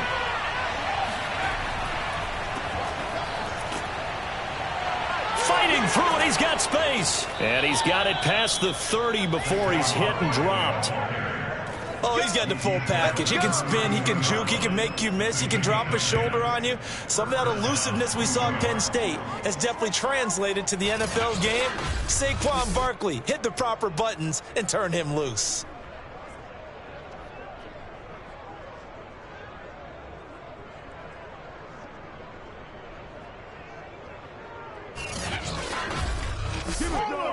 So a solid run by Saquon Barkley, and another 1st and 10 here. Now a handoff here to his running back. And not a whole lot of room to operate there on the 1st down run. He gets maybe 3. Yeah, I don't know if it's exactly a win-win, but if you're on offense, you'll take that kind of a run, all right? It was kind of stacked up, found a little bit of yardage, and frankly, they're pretty close to staying on schedule on offense. The playbook is still open for the coordinator. On 2nd and 7, Jones finding Sterling Shepard for his first catch. And he slips up past the 45 before being tackled. Well, they obviously red man covers their partner, and he got downfield, broke down the defender, made him What do you mean by that? Yeah, he made him think he was going to run a different route. Probably thought he was going to take it upfield. Then he curls back inside for the completion. 2 first downs have him up near midfield now on 1st and 10. Jones with a handoff to Barkley. Just a yard on the 1st down carry, so it's 2nd and 9. No doubt about it. A really nice job there by the defense, not allowing him to get to the perimeter. But that means your defensive ends, your outside linebackers, the guys that you pay big money to sack the quarterback, they also have to have interest in the running game as well. And they did a nice job there of holding the point of attack and not giving ground. The run only got a yard. Here's 2nd and 9. Now Jones.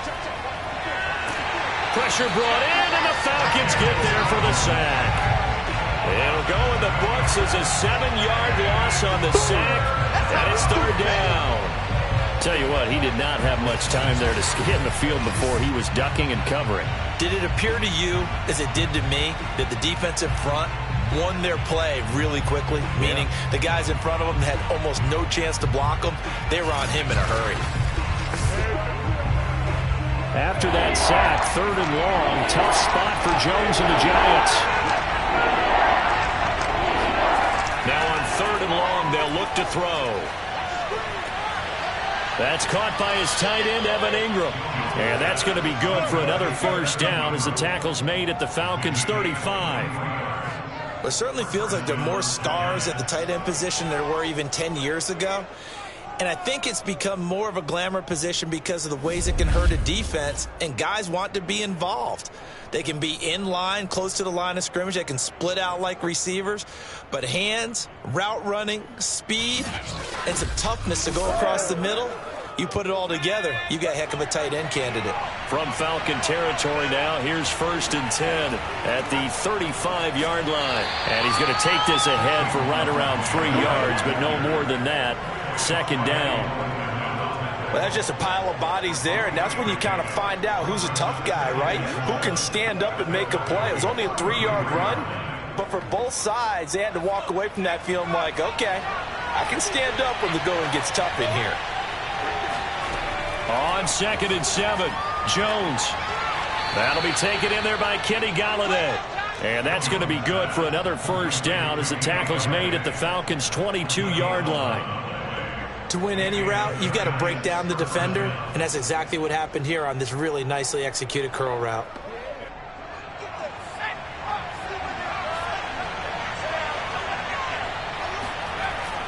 A first down carry for Barkley. He did it again. Let's go.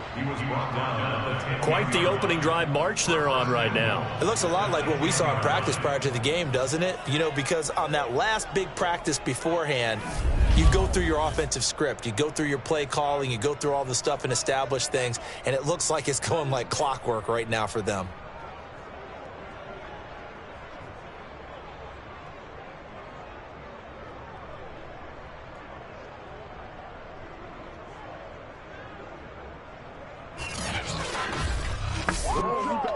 First and goal, a chance for an early statement here on the road.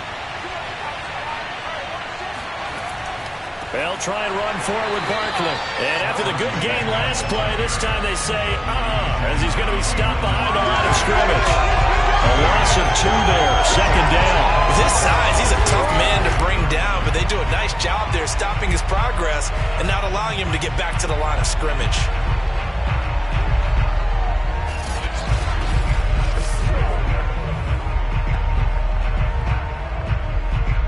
So they get pushed back to the 11, and here's 2nd and goal. Operating from the gun, Jones. And he's going to go down. Sacked right around the 17. And not a good time for the sack on 2nd and goal. A loss of 6, and now it's 3rd down. They'll make that a second sack here on their first drive out defensively, and not to get ahead of ourselves, but they're on pace for double-digit sacks at this point. But they're going to have to find a way to tamp that down, aren't they? So if you're the play caller, you're telling your quarterback maybe some screens, maybe some draws, hard count, use your voice inflection a little bit, anything to try and slow that pressure down. They'll look to throw on 3rd and goal. And that's going to be incomplete. The coverage too good there. The contact popped the ball free, and it's 4th down. Well, so a drive that spans all that time, and yet you may only come away with 3 points here.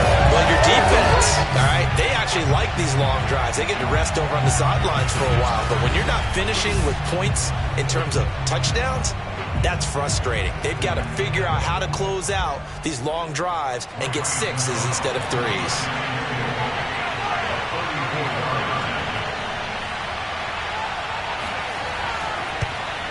And Gano's kick is right through. And the Giants are off now to a 3-0 lead. In the end, the opening drive, Charles, does yield points. Maybe not the touchdown that they wanted, though. Yeah, but bottom line, they wanted to get something out of that drive, and they did that. 3 points, they won't turn that down at all.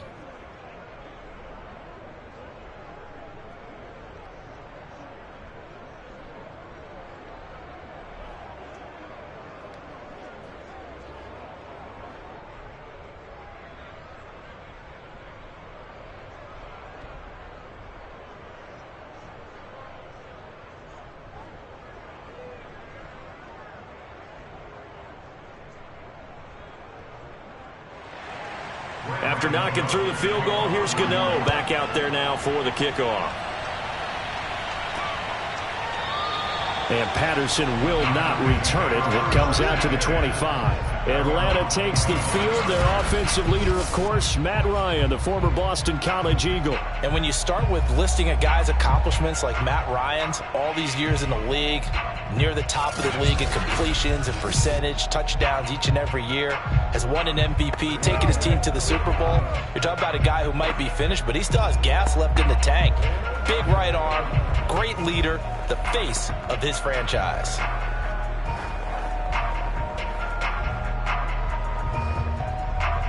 Ryan and the Falcons now come up 1st and 10 at their 25-yard line. Throwing to start the drive. Ryan. And that's incomplete. No sense risking anything there on first down. Even though he's still in the pocket, he had a receiver out to his side, so just put that in a spot where the only people who could make a play on it are the trainers and the coaches. Well done.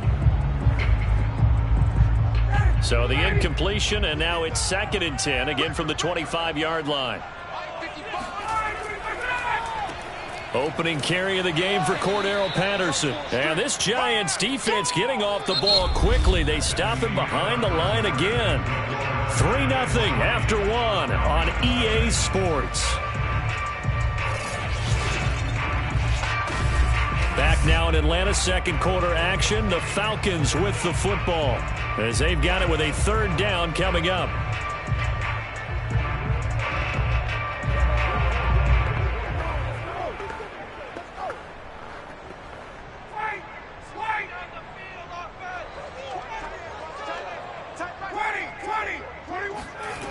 Out of the gun, it's Ryan. He's going to sling this deep downfield. And this one is incomplete. Yeah, that's a nice job there defensively to blanket those receivers on 3rd down. And as a quarterback, all you can do is just loft one toward the bench. Not too close, mind you, and live to punt the football.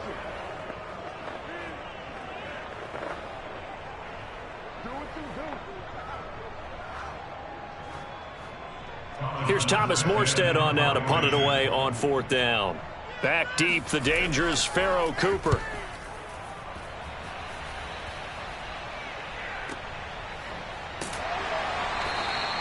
A well-hit ball there. 50 yards on the punt, 3 on the return. And it'll be Giant football 1st and 10. So the Giants getting the football back here for their 2nd drive. And they split the uprights last time for 3. They've got the lead. They're not going to play this conservative. They're not hoping for another field goal. They're hoping for a touchdown. I'm with you on that one. I like where your head is. I like the way you're thinking because you're exactly right. Trying to sit on a lead and play that way, that doesn't work too well for most teams. Run your offense. Run what you do best. Exactly. Put it all the way down and try and increase your lead in a big way. And the best way to do it, touchdowns. They'll start out on the ground. It's Saquon Barkley. Barkley a 1st down and more. And he'll finally be taken down just shy of midfield. 51 yards rushing for him now to this point. That outside handoff to the left, that play has to warm the heart of an offensive line coach because they controlled the left side where they were supposed to. But they didn't allow anything to leak from the backside on the right side of the offensive line either. Well played. Yeah, and it created a big run.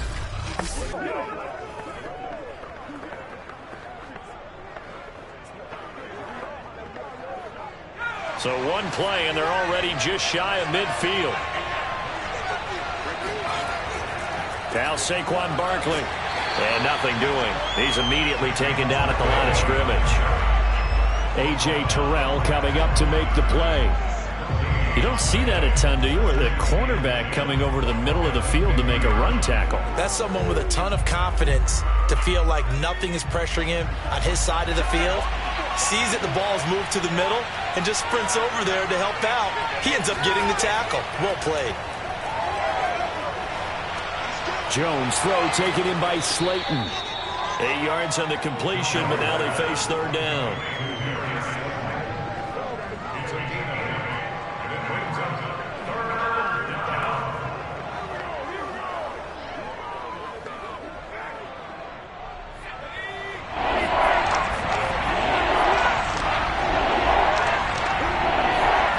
Jones fakes the give to Barkley. Got his man complete over the middle. It's Shepard. And he will have a Giants 1st down as they're able to get the 3rd down conversion. But one of the ways that quarterbacks keep all the receivers alive in a play, never lock in on any one guy. Make sure you keep your eyes moving, scan the field. And here he finds the open guy for a nice pickup.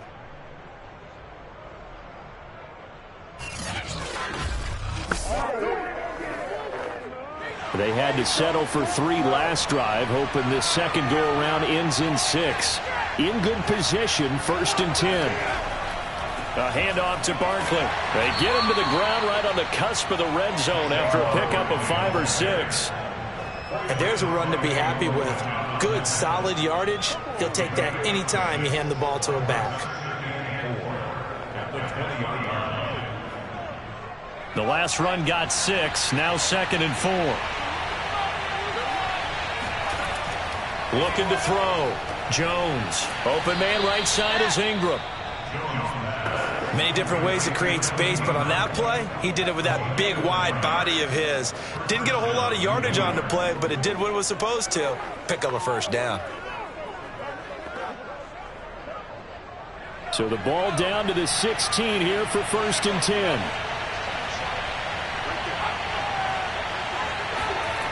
Back to throw. Jones. And Rudolph has it, the tight end. He's down inside the 10 to the 8.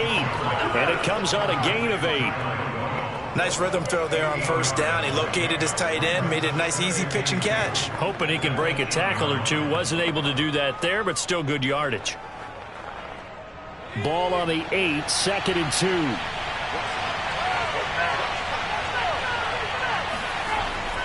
They go back to the ground now with Barkley. And he'll be brought down this time at the 5-yard line. Let's go. 1st and goal at the 5-yard line. Second quarter, 2 minutes remain. 3-0 our score.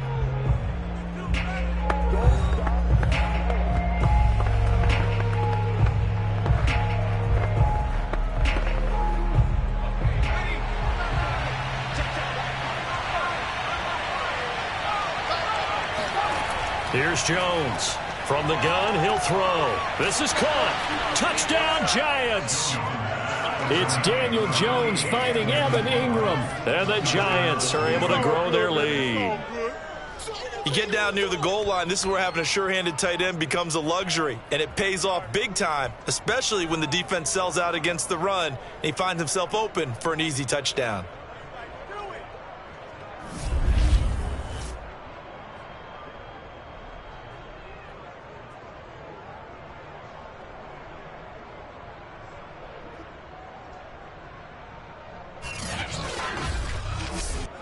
Graham Gano on for the extra point.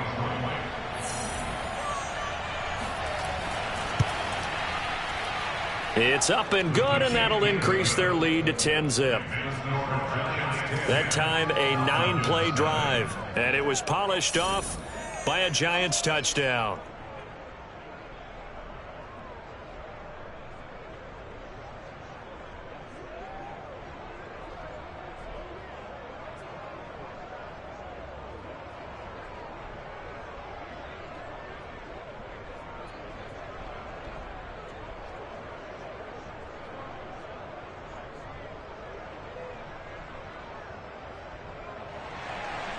Gano now following the touchdown here to kick it away. On the return, here's the dangerous Cordero Patterson. And able to take it past the 25 and up to the 28-yard line. So for the second time in this one, we get set to see the Falcons offense. And on the first drive, 3 and out. And I know that these are professional athletes, but I would imagine sometimes you get the nerves at the beginning of a game still, don't you? Those don't ever go away. And typically what I've heard from guys and what I remember from playing, if you don't have nerves at the start of a game, it's not going to be a great day for you. You're not really ready to play. So finding a way to harness those nerves and not let them affect you in a negative way, that's what all the guys are looking for. Now Ryan on first down. And he'll complete this one to Patterson. And he'll be out of bounds across the 30-yard line. So 5 yards here, 5 on the play. And that'll make it second down. Well, it's time for them to be good teammates right here. And what I mean by that is possess the ball for a little while. Get at least 2 first downs. Give their defense a chance to settle down a little bit after they give up a touchdown. 5 yards remain on second down.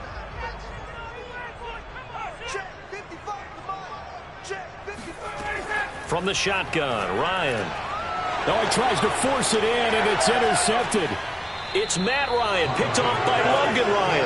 And he will return this one to the 30-yard line.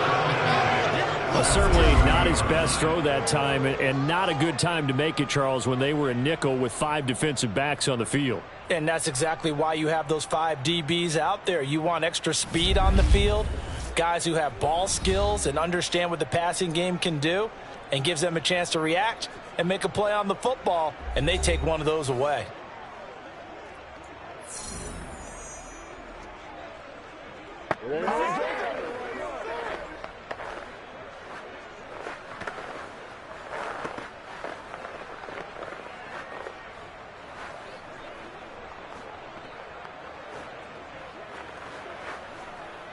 So 1st and 10 now from the 30.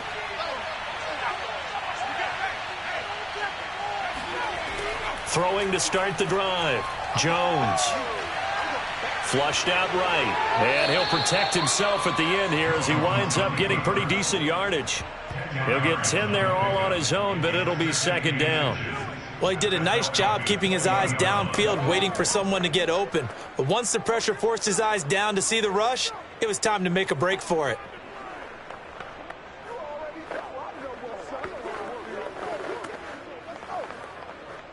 A good position to be in here, 2nd and inches. Looking to throw. Jones. Open man is Galladay, complete. And able to get this down inside the 15, either the 13 or 14 before he's out of bounds. Let's make this one simple. What a catch, especially the finishing part of getting his feet in bounds, toe tapping, and of course, foot dragging. A little tapestry, if you will. Oh, I like it. Jones now on 1st down. To Shepard, complete over the middle. The Giants going to go ahead and use the first of their timeouts as they'll stop it with just over a minute to go before halftime.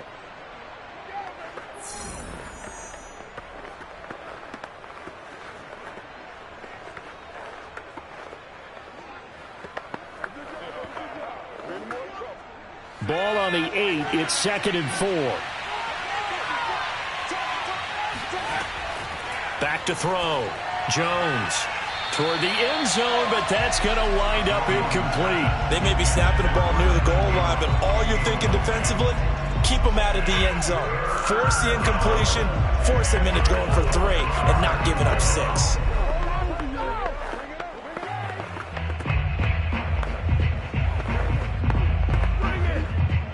Now they face a 3rd down and 4 after that incompletion on 2nd down.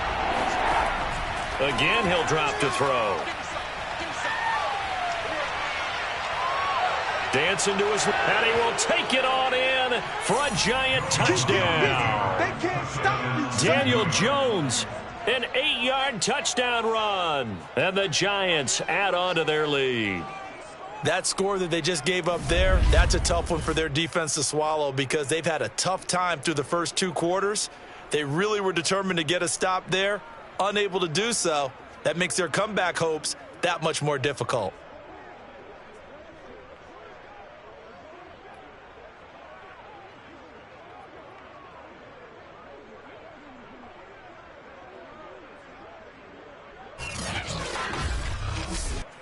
Gano for the extra point.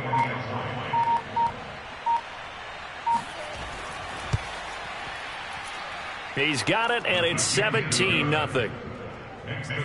The drive summary that time, 5 plays. And the capper that put it in the end zone, a run of 8 yards.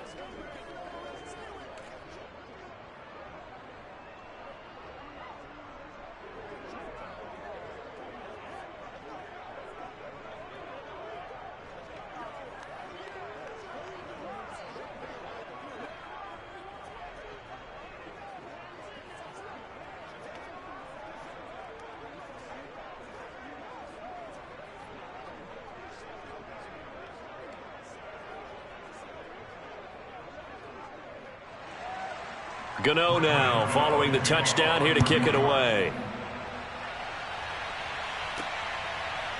Cordero Patterson to return it, bringing it out of the end zone. And ultimately, he stopped right where he would have been if he had simply gone down to a knee at the 25.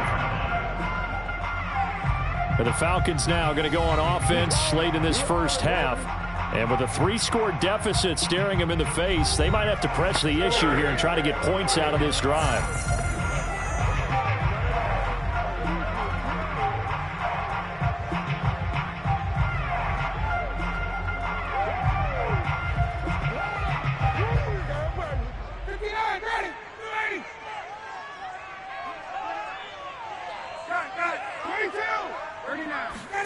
Trying to shake off the interception from the last drive. He'll look to throw.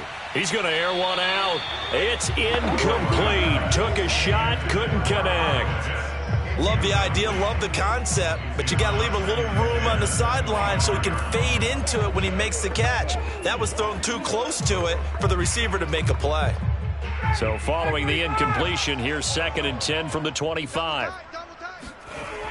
Here's Ryan. And he can't get away from the pressure. The Giants get there. Now the Giants will use the second of their 3 timeouts, as it'll come with 36 ticks to go in half number 1.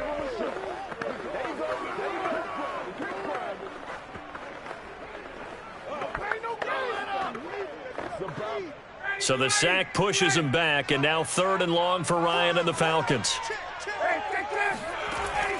Not wanting to risk another sack, they'll play it safe with a run. And they'll indeed stop him on 3rd down. And now what do you want to do with your timeouts? Now a timeout called for by the defense, as they'll stop it with a little over 30 seconds to go in the first half of play.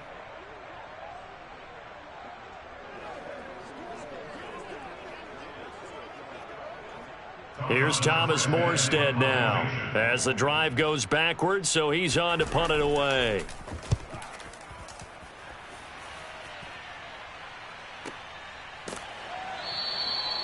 So possession goes over here on the punt. And possession will switch hands, 1st and 10. Saquon Barkley and the Giants offense set to kick off their next drive. It may just be the 2nd quarter, but he's in his zone, well on his way to eclipsing that 100-yard mark. And when a back has a game, as we're witnessing right now, his name's going to be in the books, but it's really a collective deal, isn't it? Because that means he's getting plenty of blocking, a lot of help from his teammates, but he's making the most of it. Yeah, he's made the most of it to this point. Final 24 seconds of the first half as they come up here 1st and 10. Throwing to start the drive. Jones. They'll complete this to Ingram as tight end. And he goes out right around the 39. That was a route run not just with dexterity, but with intelligence. Found the hole in the zone, made sure the quarterback saw him, and was able to make the sure catch and put the down marker back to 1. So from the 39 now, they'll come up on a 1st and 10. Looking to throw. Jones. He'll get this one to Galladay. A gain of 6 there on 1st. A 6-yard pickup brings up 2nd and 4 at the 44-yard line.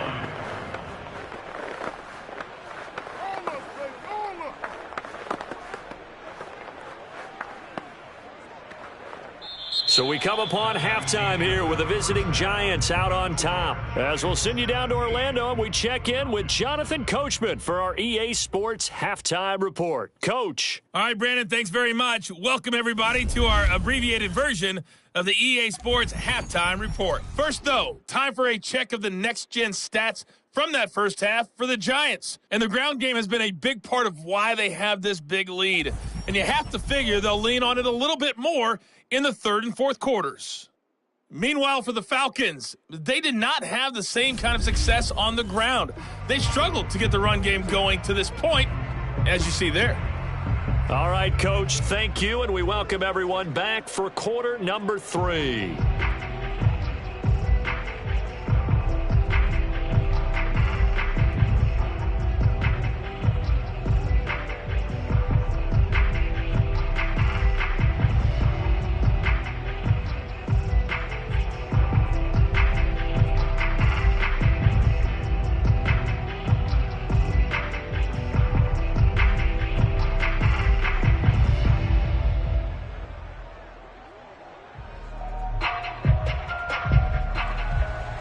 It'll be Falcons football, and they trail here as we get back underway on EA Sports.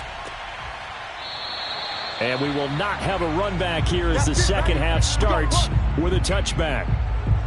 The Falcons ready to go back to work to start the 3rd quarter. And you have to think, Charles, down 3 scores already, They need to play an almost perfect second half to have a solid chance. And that absolutely starts with finding some way to put together a touchdown drive here. They need to be smart, fast, efficient, get the ball into the end zone, and do it again multiple times in order to have a chance to win this game. Ryan will bring the Falcons up now 1st and 10 at their own 25-yard line. Throwing to start the drive. Ryan, he completes this to Russell Gage. And they're able to get this one across the 35. You can see the time and effort and thought that they put into their passing game because it was evident right there. It looks like a simple pitch and catch, but you and I both know that they have planned for this and worked hard to make it happen. On 1st and 10, it's Ryan. And the giant rush gets home as down he goes. Leonard Williams, the former number 6 overall pick, got the sack that time. Now, the number one mission of any offensive line, you got to protect that quarterback, keep him safe back there. This time, the rush got to him in a hurry. Yeah, that's one where you turn to your lineman and say, guys, can I get a little help here? And you have to ask politely because, remember, they're blocking for you the entire game. But as a quarterback, you've also got to have the clock running in your head when you need to get rid of the football. But this time, he had no chance. They were on him instantly. Got a man. It's Patterson, complete.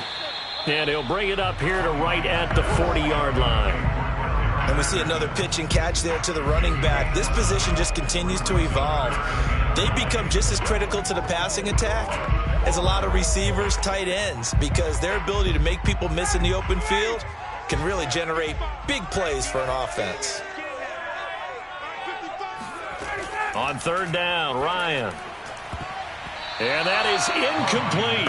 Adoree Jackson right there, step for step in coverage. Certainly looked like someone was very confident in his ability to fit that one in.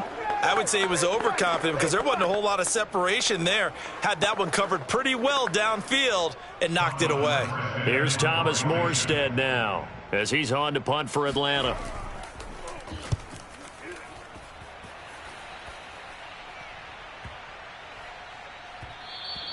And this is going to hit the goal line and continue on into the end zone for a touchback. Here's the Giants offense now getting set to start the 3rd quarter.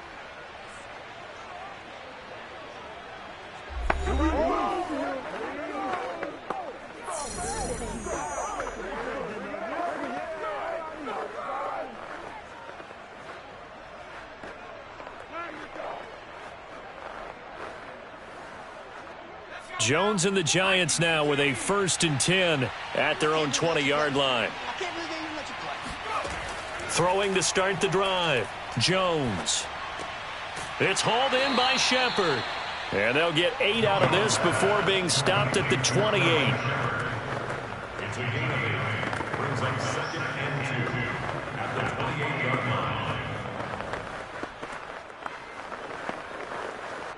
Line of scrimmage, the 28 now as they come up on 2nd and a couple.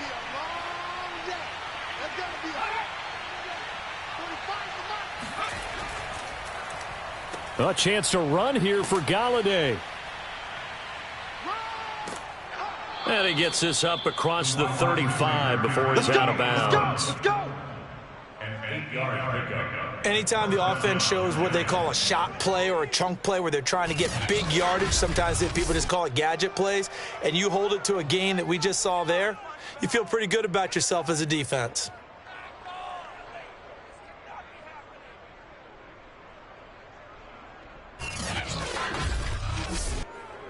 Back-to-back good plays have them on the move on 1st down. Here's a give to Barkley, and he will lose yardage back to the 34-yard line. Officially, it's a 1-yard loss. That's going to bring up 2nd and 11. They have 3 tight ends in that formation. That's almost a universal sign that they're planning to run the football. But how about the defense there? They met force with force and caused a stack up behind the line of scrimmage and threw him for a loss.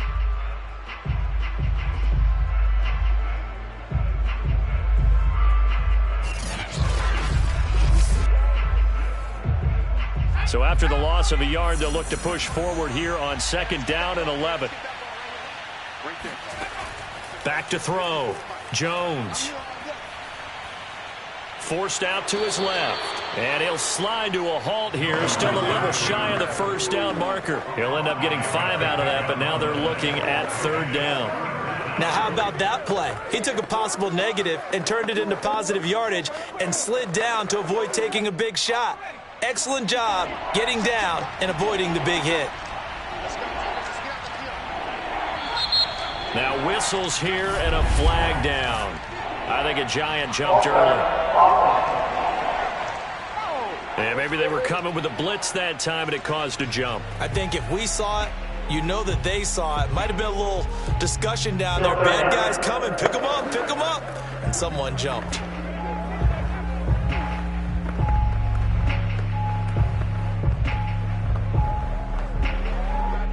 So the false start certainly doesn't help matters as they'll try again now. 3rd and long.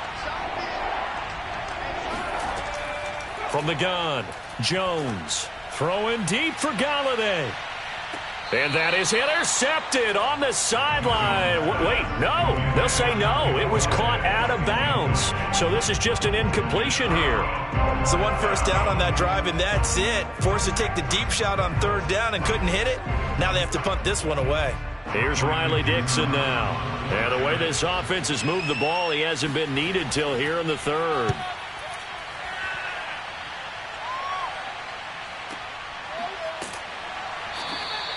Good open field tackling there. A 50-yard punt followed by just a 1-yard return. And the Falcons will get it 1st and 10 from deep in their own territory. Here comes the Atlanta offense now ready to take over here. And hoping to do better than they did their last possession when they punted the football. Appeal to the vanity of your offensive line. Tell them that they control your fate.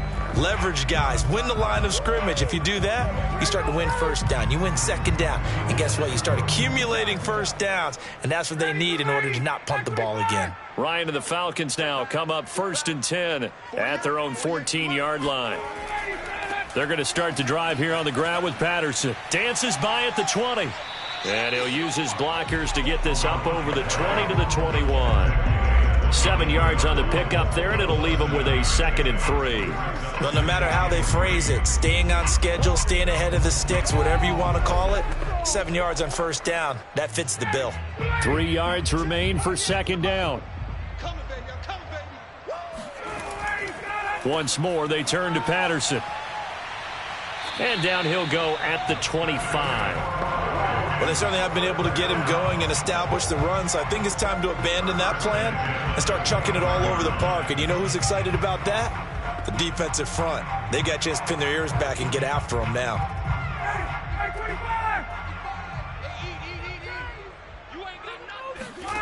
They'll throw on 1st down with Ryan. This one left side caught by Patterson. And he'll be upended at the 28-yard line. Just a 3-yard gain there. I know it was a gain, but you have to sense probably a little bit of disappointment there because when it's out there in open space, I think they expect to get more out of a play, don't you? Especially when you're getting it to your guy out of the backfield. You're expecting him to be able to create something, be a little more shifty. Yeah, no doubt about it. Good open field tackling held it to an okay gain.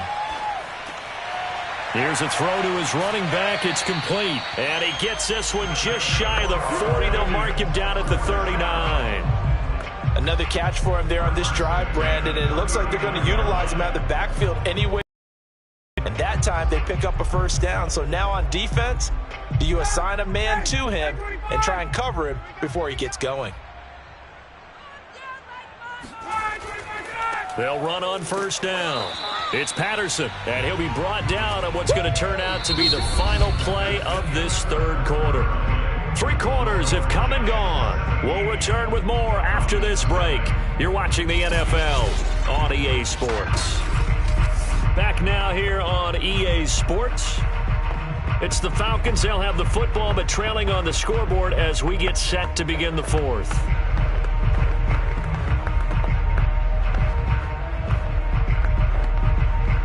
Here's 2nd and 9.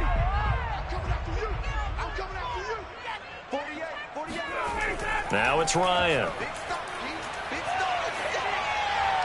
And it's incomplete.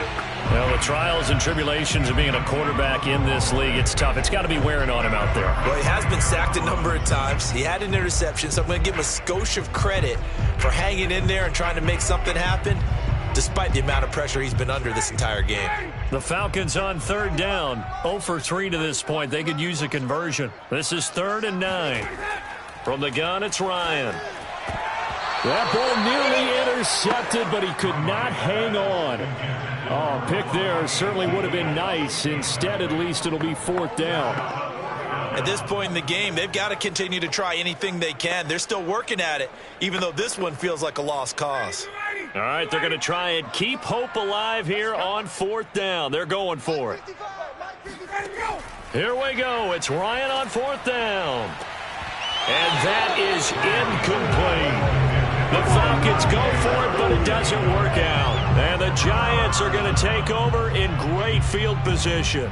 The offense takes the field, and we turn our attention to Saquon Barkley. So after that hot start, the numbers here show the decline. What has the defense done adjustment-wise? Sometimes when you have a running back who's gotten off to a hot start, you've got to catch him before he really gets going. So you change what you do across the defensive front. Instead of the linebackers being back a few yards, you bring them up closer. It's what we call mugging the line of scrimmage, taking away a lot of blocking angles and gaps, and maybe stopping him before he can get going. Mugging the line of scrimmage, okay. Yeah, in this case. And nothing much materializing there on the first down run. He'll get a couple, and that's it.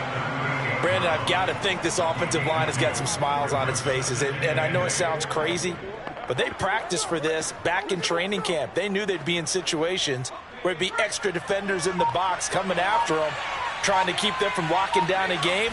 Right now, they want to show the world they're up to the challenge. On 2nd down, here's a keeper by the QB. And all the way inside the 15 before they drop it. He's been pretty good with his legs in this game. A really nice game there. And defensively, they've been okay covering downfield, but you got to account for the quarterback, right? Yeah, and that's the hardest part, because normally when you play 11 on 11, it's truly not 11 on 11. Defensively, you don't account for the quarterback in the run game. You account for everyone else and hope that you can catch him before he gets to the first down marker. But as you noticed, he's been doing it a little bit. This time he saved his best for this run. Saving one of his best for the 4th quarter. And that is incomplete. Oh, the coverage a little too good there, and it's 2nd down. They're still throwing the football here. Now, obviously, the incompletion stops the clock. That's a bad thing. Feels to me like they're just keeping them honest on defense, because you know they're going to stack the line of scrimmage and try and stop any type of a running play. Short little passes may work in exchange of running plays. Keep the clock moving, keep them moving. I guess you're right. If they can get some first downs, just as good as running the football. Wiggles free, and he's going to be brought down just shy of the 5 at the 6. Give him 7 there on the tuck and run, and they're in better shape now for 3rd. Well, he's proven real effective running the football. No one open, don't force it. Just get what you can, and that's what he's done very well in this game. The Giants on 3rd down. They've converted 3 out of 5 thus far. This time it's 3rd and 3. And Ingram's got it. Touchdown, Giants. Give me the bounce. Give me the bounce. Evan Ingram, a beast in the red zone with his 2nd touchdown of the game. And the Giants are able to add on to their lead. This is why a lot of play callers love play action in this spot. You just want to freeze the linebackers just for a second. Then you got a chance to get a quick pass into your tight end right behind them for a touchdown.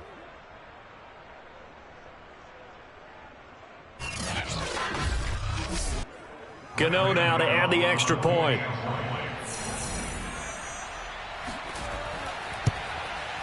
And the lead is now 24. 5 plays there on that drive. And it was finished off by a touchdown by the New York Giants.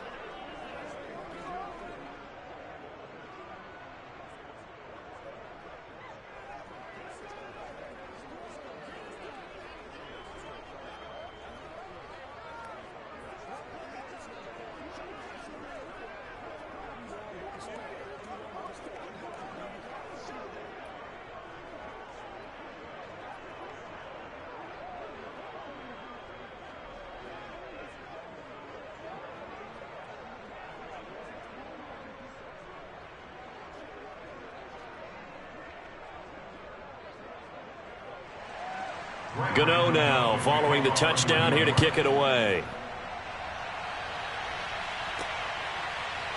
Patterson going to bring this out of the end zone. And in hindsight, probably should have taken a knee as he only gets this out to the 16-yard line. Atlanta regains possession of the football. And let's face it, this drive is not going to have any bearing on this game, but it's kind of important for one reason, isn't it? It certainly is. You got to get points. And okay, all right, I'm being facetious here, but you get points, you feel a little bit better about yourself as you move on to the next one.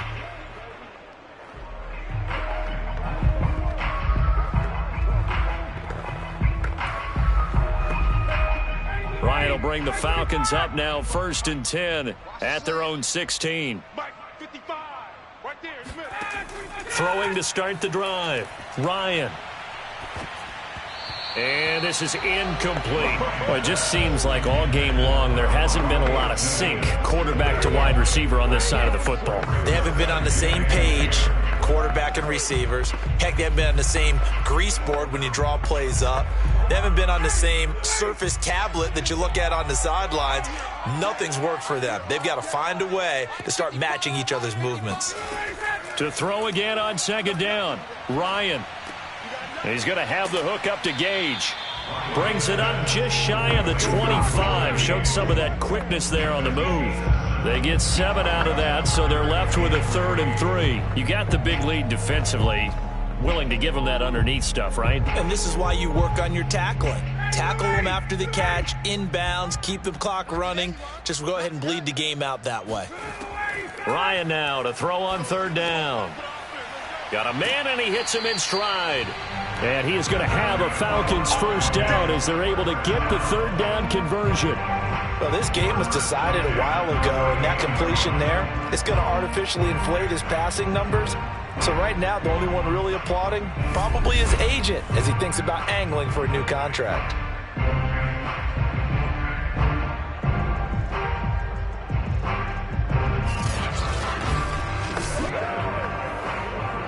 So here's a 1st and 10 at the 38. Throwing again, Ryan. Oh, this one incomplete. The pressure got to him as he released it. And it's 2nd down. He had to absorb another little bump there from the defense, another incomplete pass. We've seen a lot of that tonight. They've come after him all night long. Nothing but pressure in his face. He's trying to stand up there and make throws. It's hard enough to do when the pocket is clear. When you got all those people in front of you, almost impossible to have a good completion percentage. They get 7 out of that, so they're left with a 3rd and 3.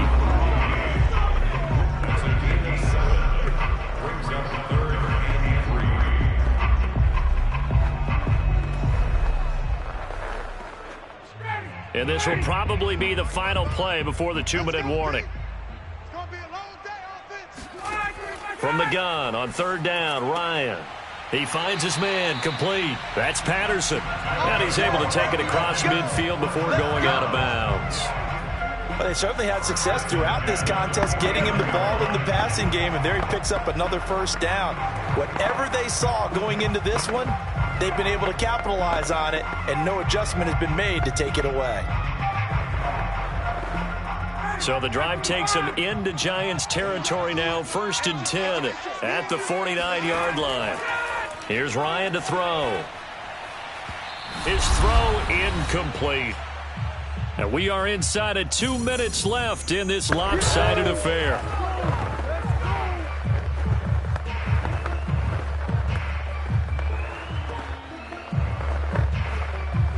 So it's Falcon football as we welcome you back. They're looking at 2nd down now as they search for a consolation score. Now left side, a completion to his tight end. And he'll get this to the 30-yard line before crossing over out of bounds. This game just keeps evolving and changing, doesn't it? You got a tight end who can move around a lot. Not necessarily using a big body on him. Sometimes you take a corner, a better cover guy, and put him on him and try and take him out of the game as we've seen in this one. You're exactly right. They've taken him out of the game. That was just his first catch. Big reason they're losing right now.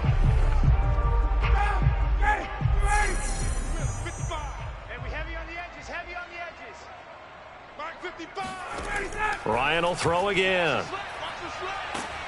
Oh, hit as he throws there, incomplete.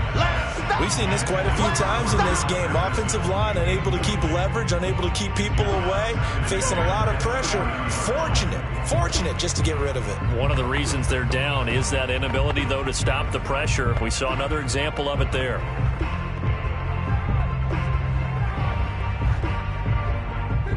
So after the incompletion on first, now 2nd and 10. Now Ryan. And he fires one that's intercepted. Picked up by the USC man, Lamar Jackson. And the Giants are going to take over here up near the 40. For this defense, CD, that's kind of the icing on the cake here as we get to the end of this one. And didn't you feel that they weren't just going into total prevent there? You know, they had the lead, and sometimes you fall back and you lose your aggressiveness.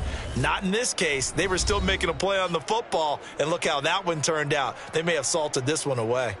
Back on offense, New York gets set to take over. They have that feeling that has to be the best. You just go out in complete control of this game here for hopefully one final possession.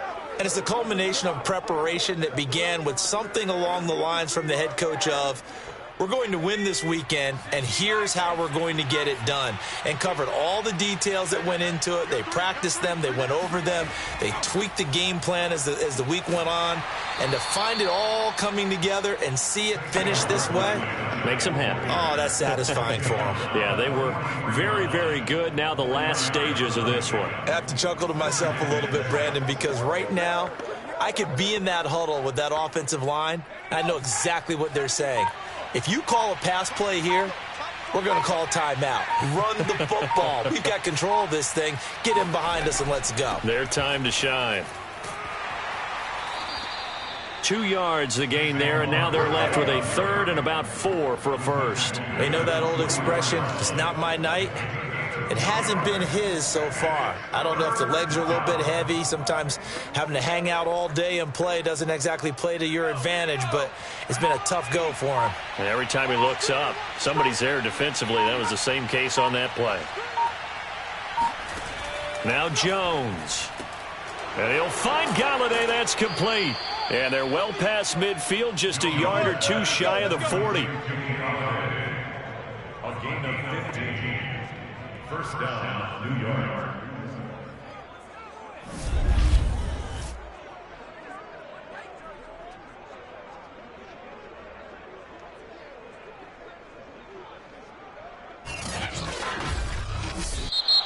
So a victory here for the men in blue, the New York Giants. And this was truly a total team effort, Charles, on both sides of the ball. Well, they absolutely pitched a shutout, so it can't get much better than that, right? The defense led the way, but the offense did their part as well. They moved the ball up and down the field. So you've got to like what you saw. What do they call that? A total team effort?